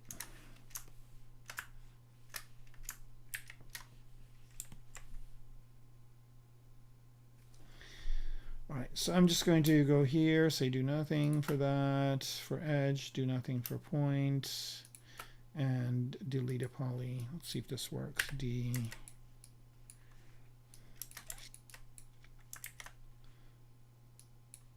That solve it? It did. Okay, good, good, good, good, good. All right, so now we've got this, and we've got some thickness. Let's apply that thickness, and so this is going to be a metal piece that goes on top. And what I want to do now is just do that bevel.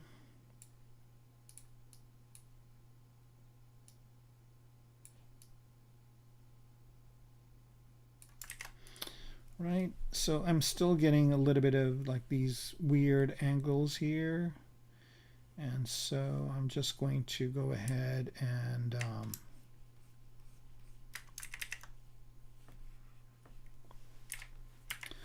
just use the move brush with AccuCurve on and just move these points until I don't have those anymore.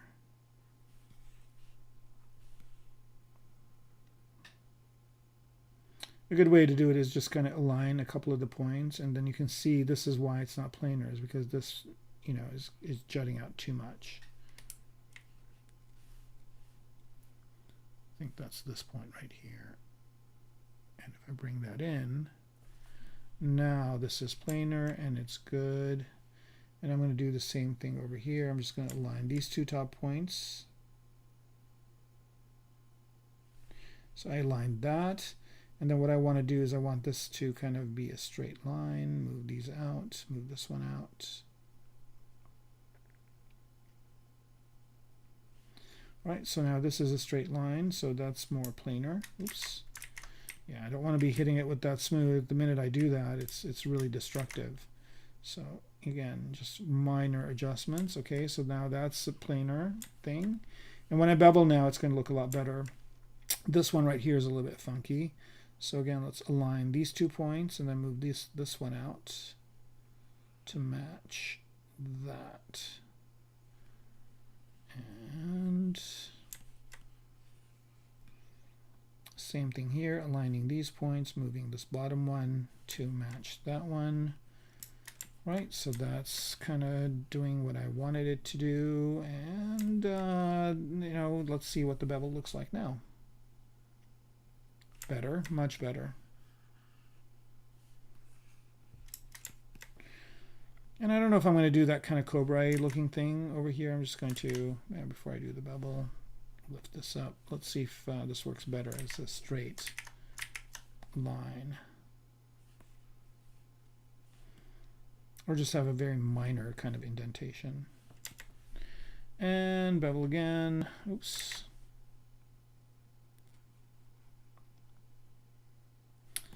All right, I think that is the kind of piece I want to go on top of what was there. Let's bring everything back. And turn transparency on. Let's go to view 1, subtool V1. Okay, and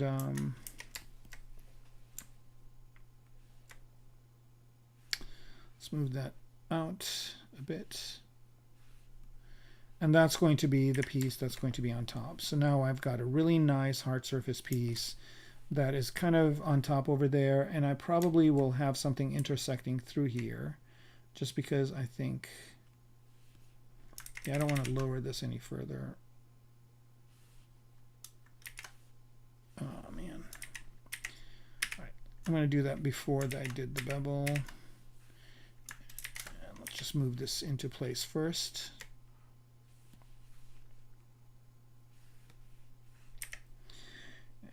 I want to do is lower these down further like this. So it's kind of a straight thing that falls straight down. And then I don't want these to go out, so I'm just going to make the whole thing bigger.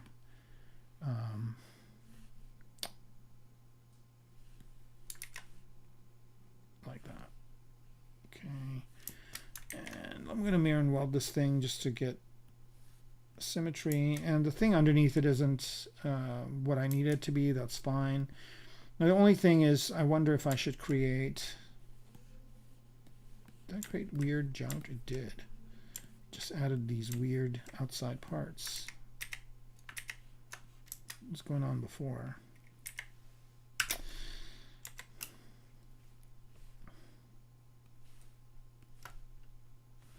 I'm just going to delete that middle edge loop. That'll make life easier.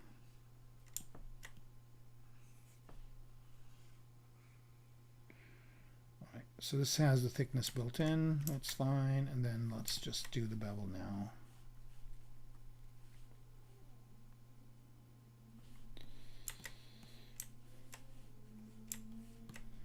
Wow, it sounds like somebody's racing outside.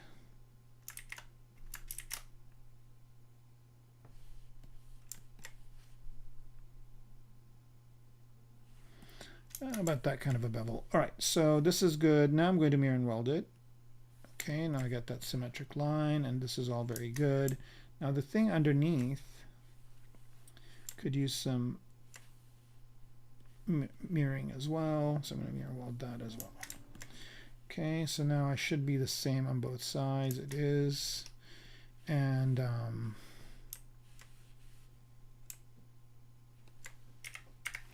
don't really care about what's inside here, so I'm just going to H-polish that. Oops, not you. I'm going to H-polish this inwards.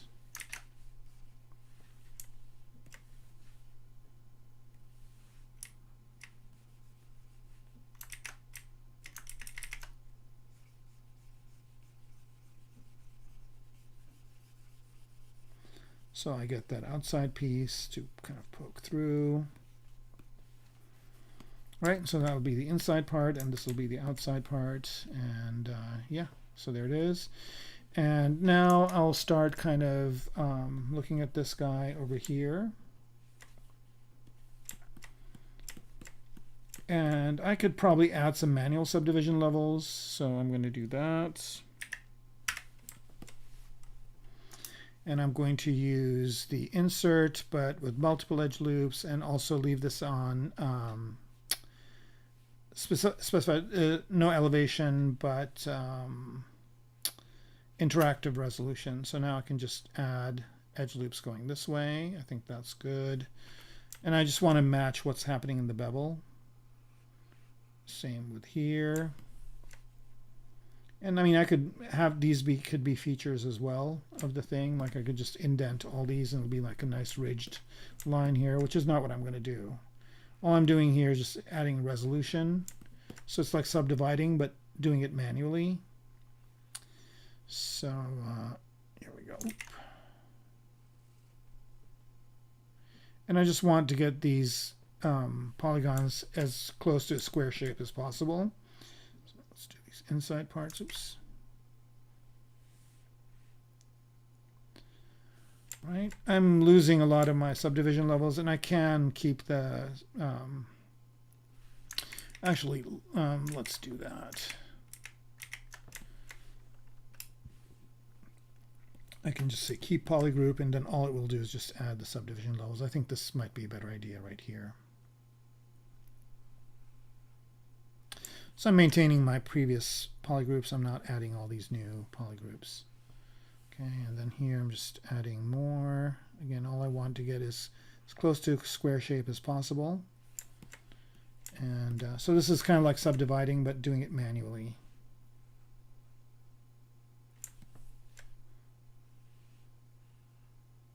And now if I subdivide, I will get, you know, I won't get like big chunky polygons. I'll get nice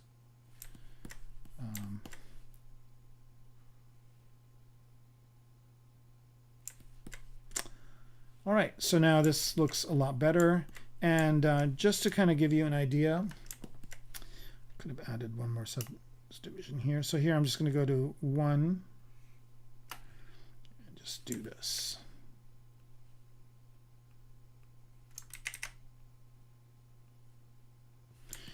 Okay, so now I know this is nice and divided. So now if I go to subdivide this, it's going to subdivide what was there and evenly. And now I can sculpt on this to add details or whatever, and it will be fine. And I'll just show you, like with the Damien Standard now, I can just go ahead and do all sorts of kind of fine details, add alphas or whatnot, and it will really work well. It's got that nice bevel that I wanted before, so it is perfectly ready for the next stage. So let's go ahead and add some alphas. Import.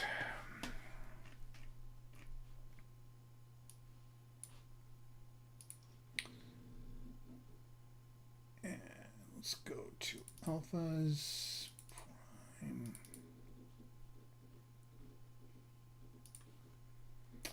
I'm just going to load in all these alphas, and then we can choose what we want to use from them.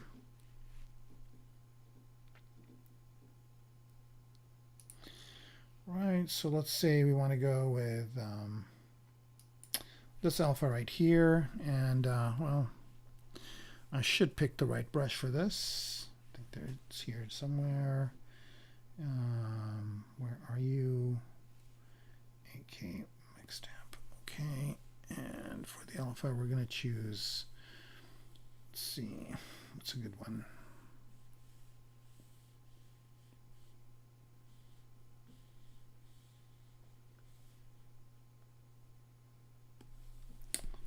Like this one right here. And let's say I want to put in a lamp. I think the intensity is way too high. And let's do a drag rectangle. It's too low. And let's say I want to put some lights over here. So there's going to be an indentation where those lights are going to go. So you can see here that I'm adding this sculpturally, and it's fitting in perfectly with all the bevels, with all the different things that are there. So this adds this interesting feature over here. And then let's go ahead and see if there's any other alphas that I want to use. So remember, there's that part where the handle is going to come out of. So I need to find a nice alpha that'll do that for me. How about this one? And let's bring that out. So like over here, there needs to be that indentation for it.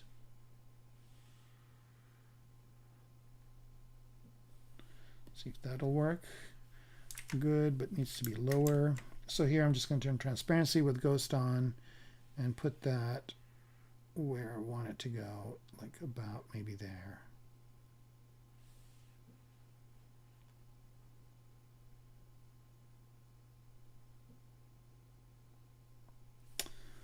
Right.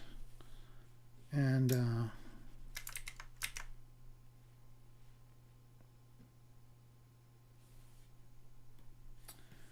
all right, that worked. Okay, so I've got that feature on there. And then let's see, what else do I want to add? I want to continue that over to here somehow, but have it go up. So again, I'm going to choose a different alpha for that. Maybe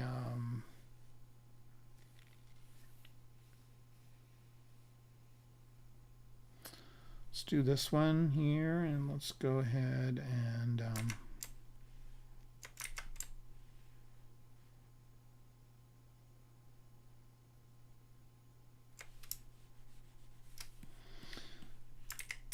don't think I've got enough resolution for this, so I'm going to divide it one more time.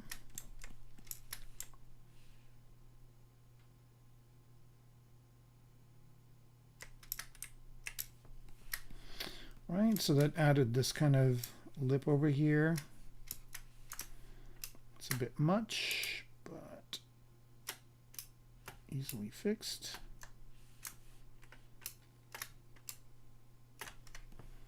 There we go. And I want to add another piece over here, but I don't know if I've got the alpha that I want for that. Maybe this one.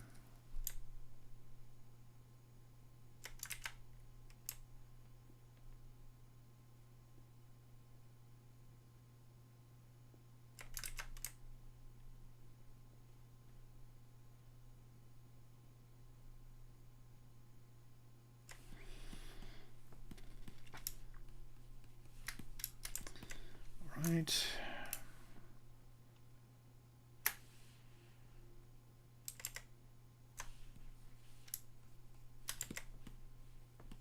Okay, so now you can see I've got the really nice outside kind of bevel and nice shape, and then I'm adding details sculpturally with alphas that are really kind of making this work for me.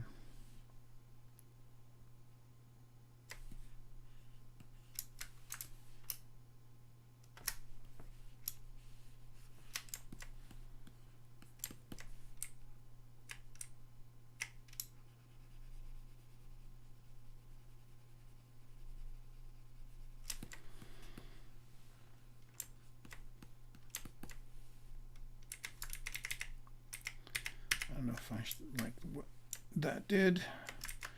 I like the shape. I just think it's too long.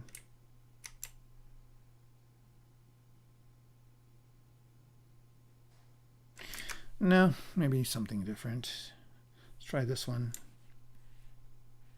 Here we go. That works better.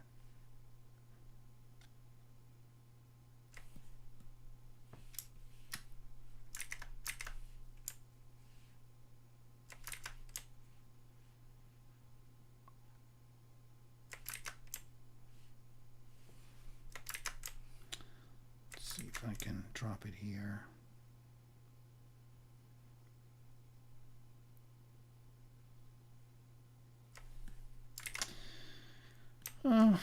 Maybe that goes better somewhere else.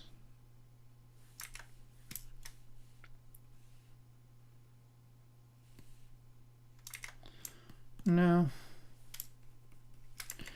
All right, maybe we won't use the, I think the problem is with the long stuff. I don't know if I want to use that one. Let's see what else we got here. How about this one? Yep, that's an interesting one. Maybe a couple of them here.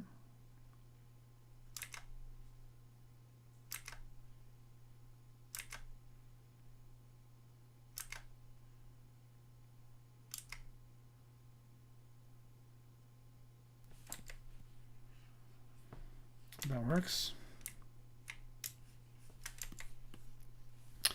And then just some simple ones, like maybe something like, I don't know,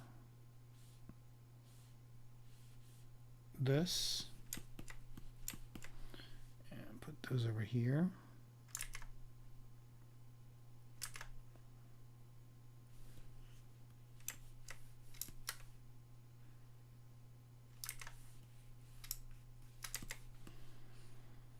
All right, so now I'm just kind of detailing this one specific part, and maybe add one more of these kind of on the side over here.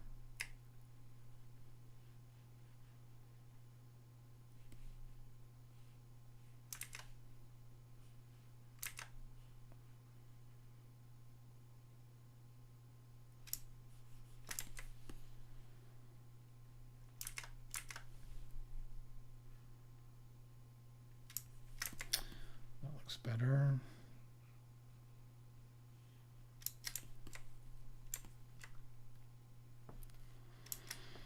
All right, and then maybe I want to panel out some of this. So again, I'm just going to go down to here and see if I can create some sort of a panel to come out.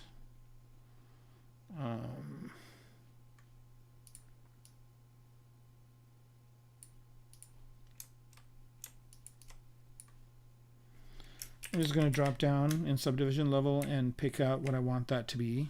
So here I'm just going to go ahead and use Control and paint. Oops. And paint out where I want that. It's going to give me a headache because it's all right. Not a problem. I'll just duplicate this. Subtool, where are you? Here you are, duplicate. So I've got a copy of it, and then for this one I'm just going to delete all the higher subdivision levels, delete higher, and I'm just going to take out a panel out of here. So I'm going to try and see if I can do it with Alt.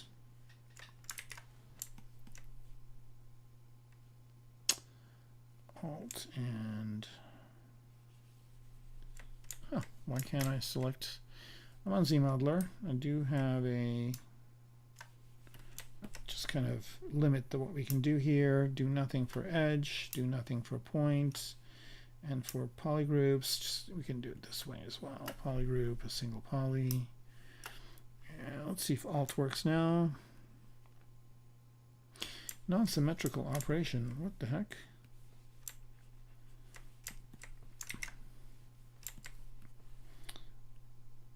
Oh, somehow we broke symmetry on this.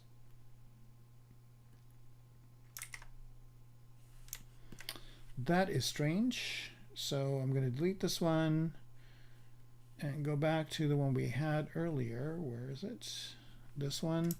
And for some reason this one is not symmetrical, but I'm going to do this mirror and weld here, and this will make it symmetrical, except for some funky stuff going on over here.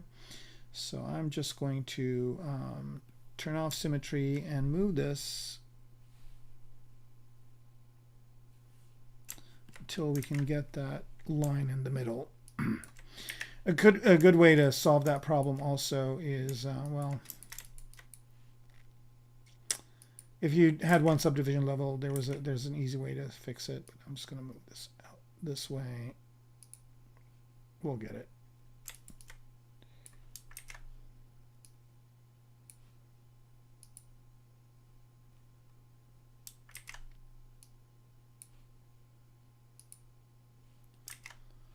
it local symmetry on? It does have local symmetry on. Okay. Here we go. That did it right there.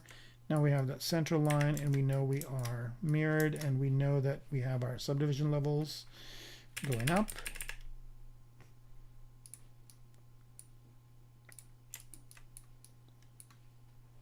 What just happened there? Is it frozen still? Oh, let's unfreeze it. Oh.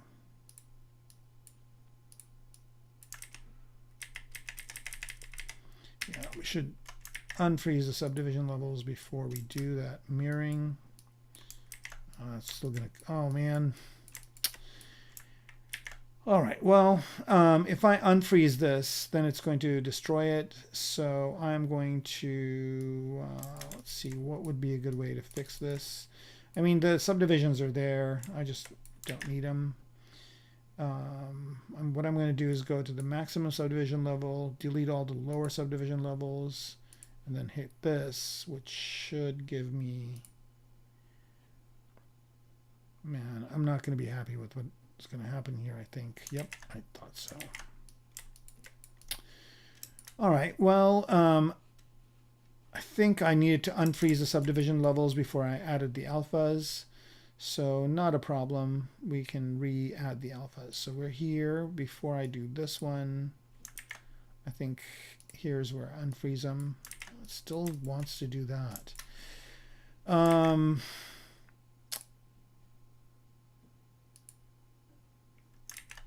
Yeah, freeze subdivision levels is going to mess me up here. So I think the way to solve this, I know how to solve this problem. Today's been like, you know, problem solving day. I know I have exactly what I want here, but I just want this shape to happen. So I think the reason why the freeze subdivision levels was there is because we're going to insert all these edge loops. Like so. Now we have the edge loops. Now I want to keep this exactly the way it is. So what I want to do is get rid of that freeze subdivision level. And I don't know if I copy and paste it, if it's going to do that. Copy and paste. And does that keep those? Yeah, it still has it. Let's see if the help says anything.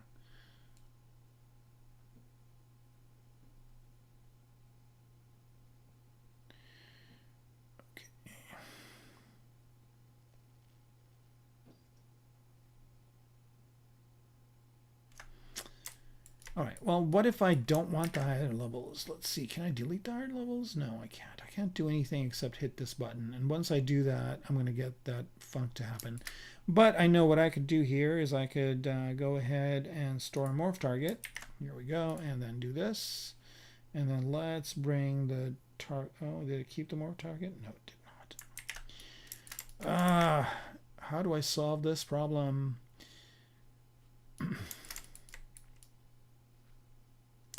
I guess I could export and re-import it, but then I'd lose the polygroups. Do I need the polygroups? Really?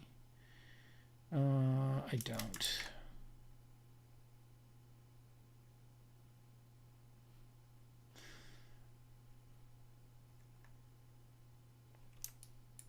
Yeah, I think that's the way to do it. So I'm going to go ahead and export this as a OBJ.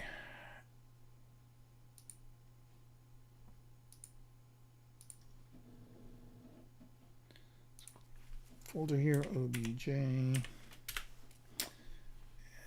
let's export it, and then let's add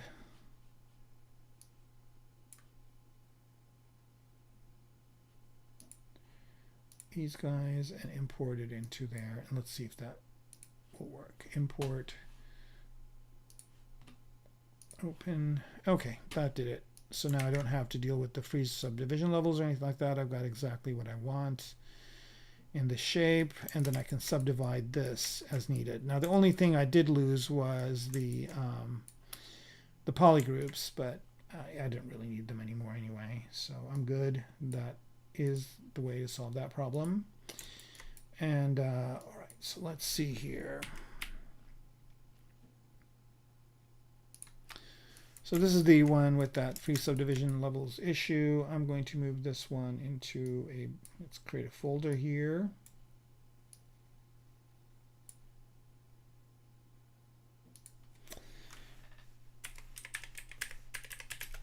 And add that piece to the builders and hide them. And let's move this all the way to the bottom. So I do have that shape if I ever need it. I probably will take it out of what was there. And then there's this part right here.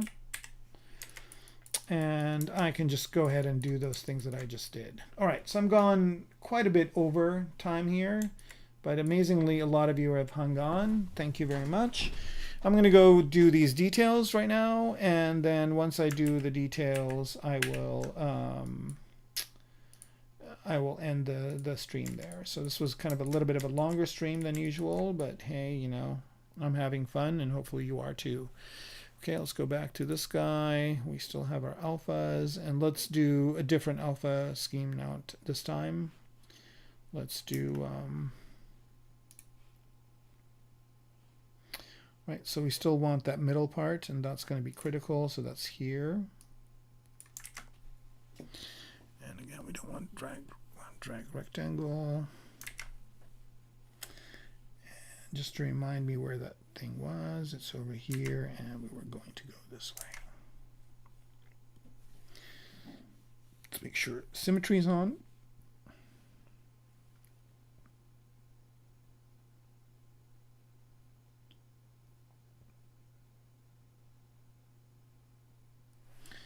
Right, and I think that works.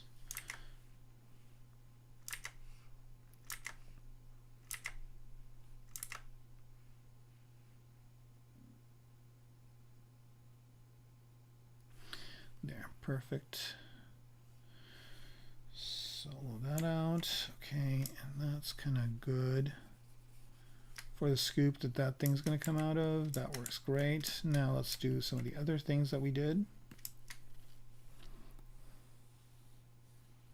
It sucks when you get something to be exactly the way you want it, and then you have to deal with an error and then have to do something else.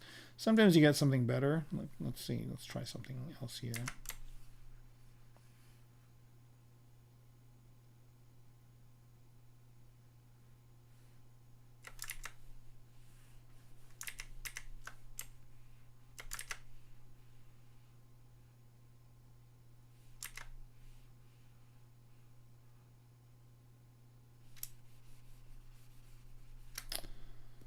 Right, I'm going to go with this, which kind of works better for what I need, and then let's pick a different alpha here.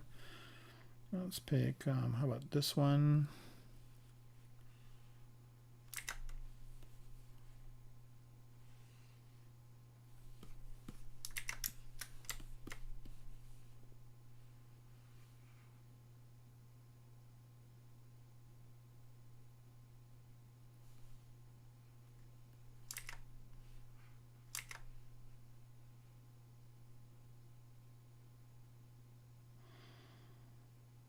That's kind of neat for lights that could pop out.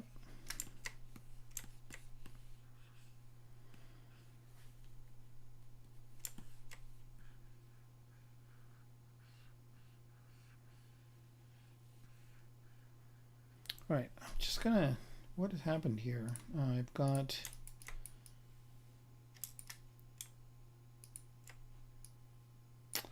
this is the original one. I guess I could add this to builders as well. Don't need to see it.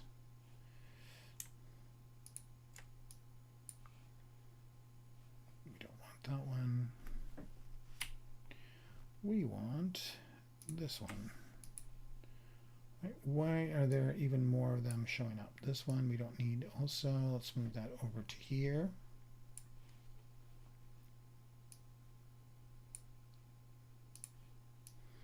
Okay.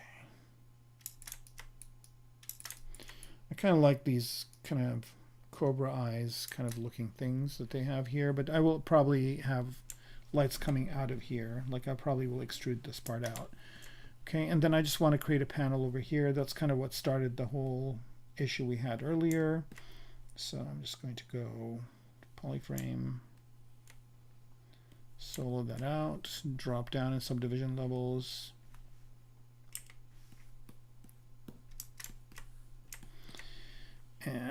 pick the areas that I want. Okay, so I'm just going to polygroup this a different color, and then go to Z Modeler, and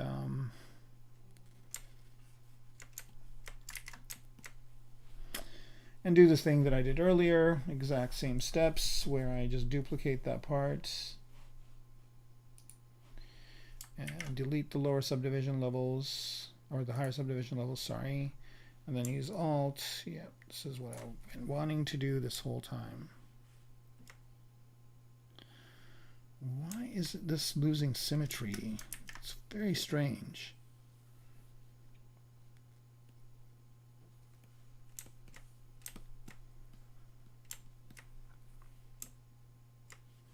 All right, I think we should be good now.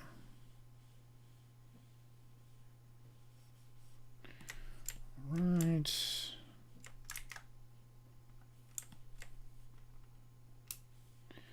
Do nothing for edges, and I just want kind of like a nice little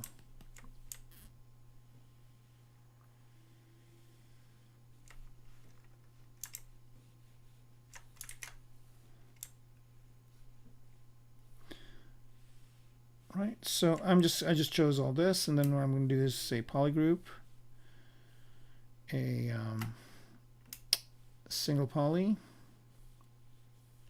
okay, and do that. So now that's a polygroup, and then just fill the inside part here, same polygroup.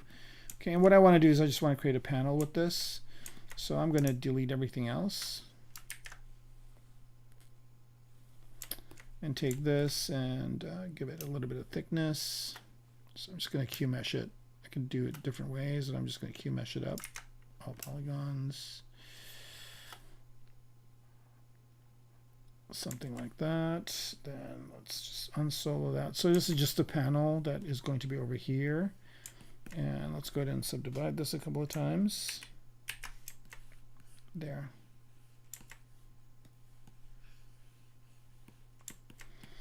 Because this probably, you know, from a manufacturing perspective, that probably, this part probably has to open up at some point for there to be repairs or something like that. Now the thing about it is I don't really like the way it came out, so I'm just going to go back and add more to it.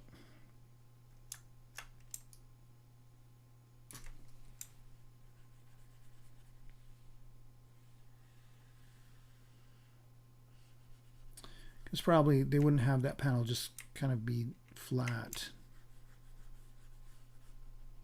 So I'm going to add more to it. And again, I'm just using Alt here to do this. And then let's make it a little bit more interesting by doing, oops.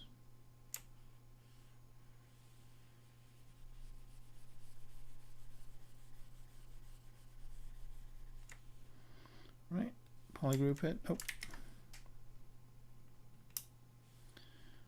Group, single poly, this guy, hopefully it'll do the same one. Okay, and then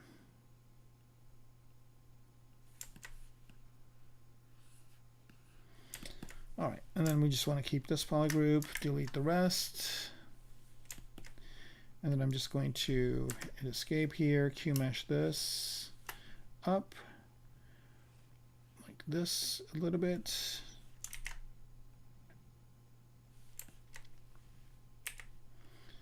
Right, and that creates a nice little kind of raised part like that.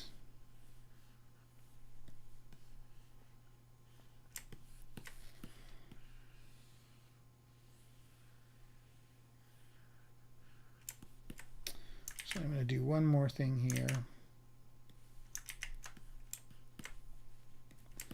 I'm going to extend it down over here this way too.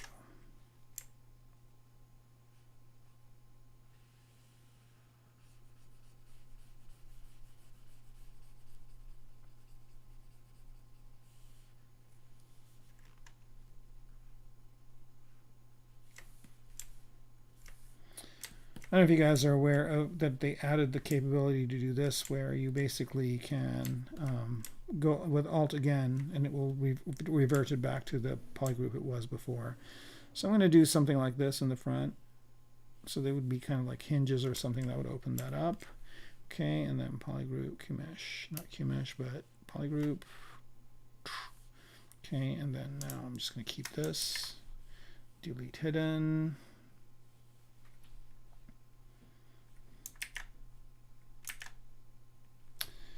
And QMesh this.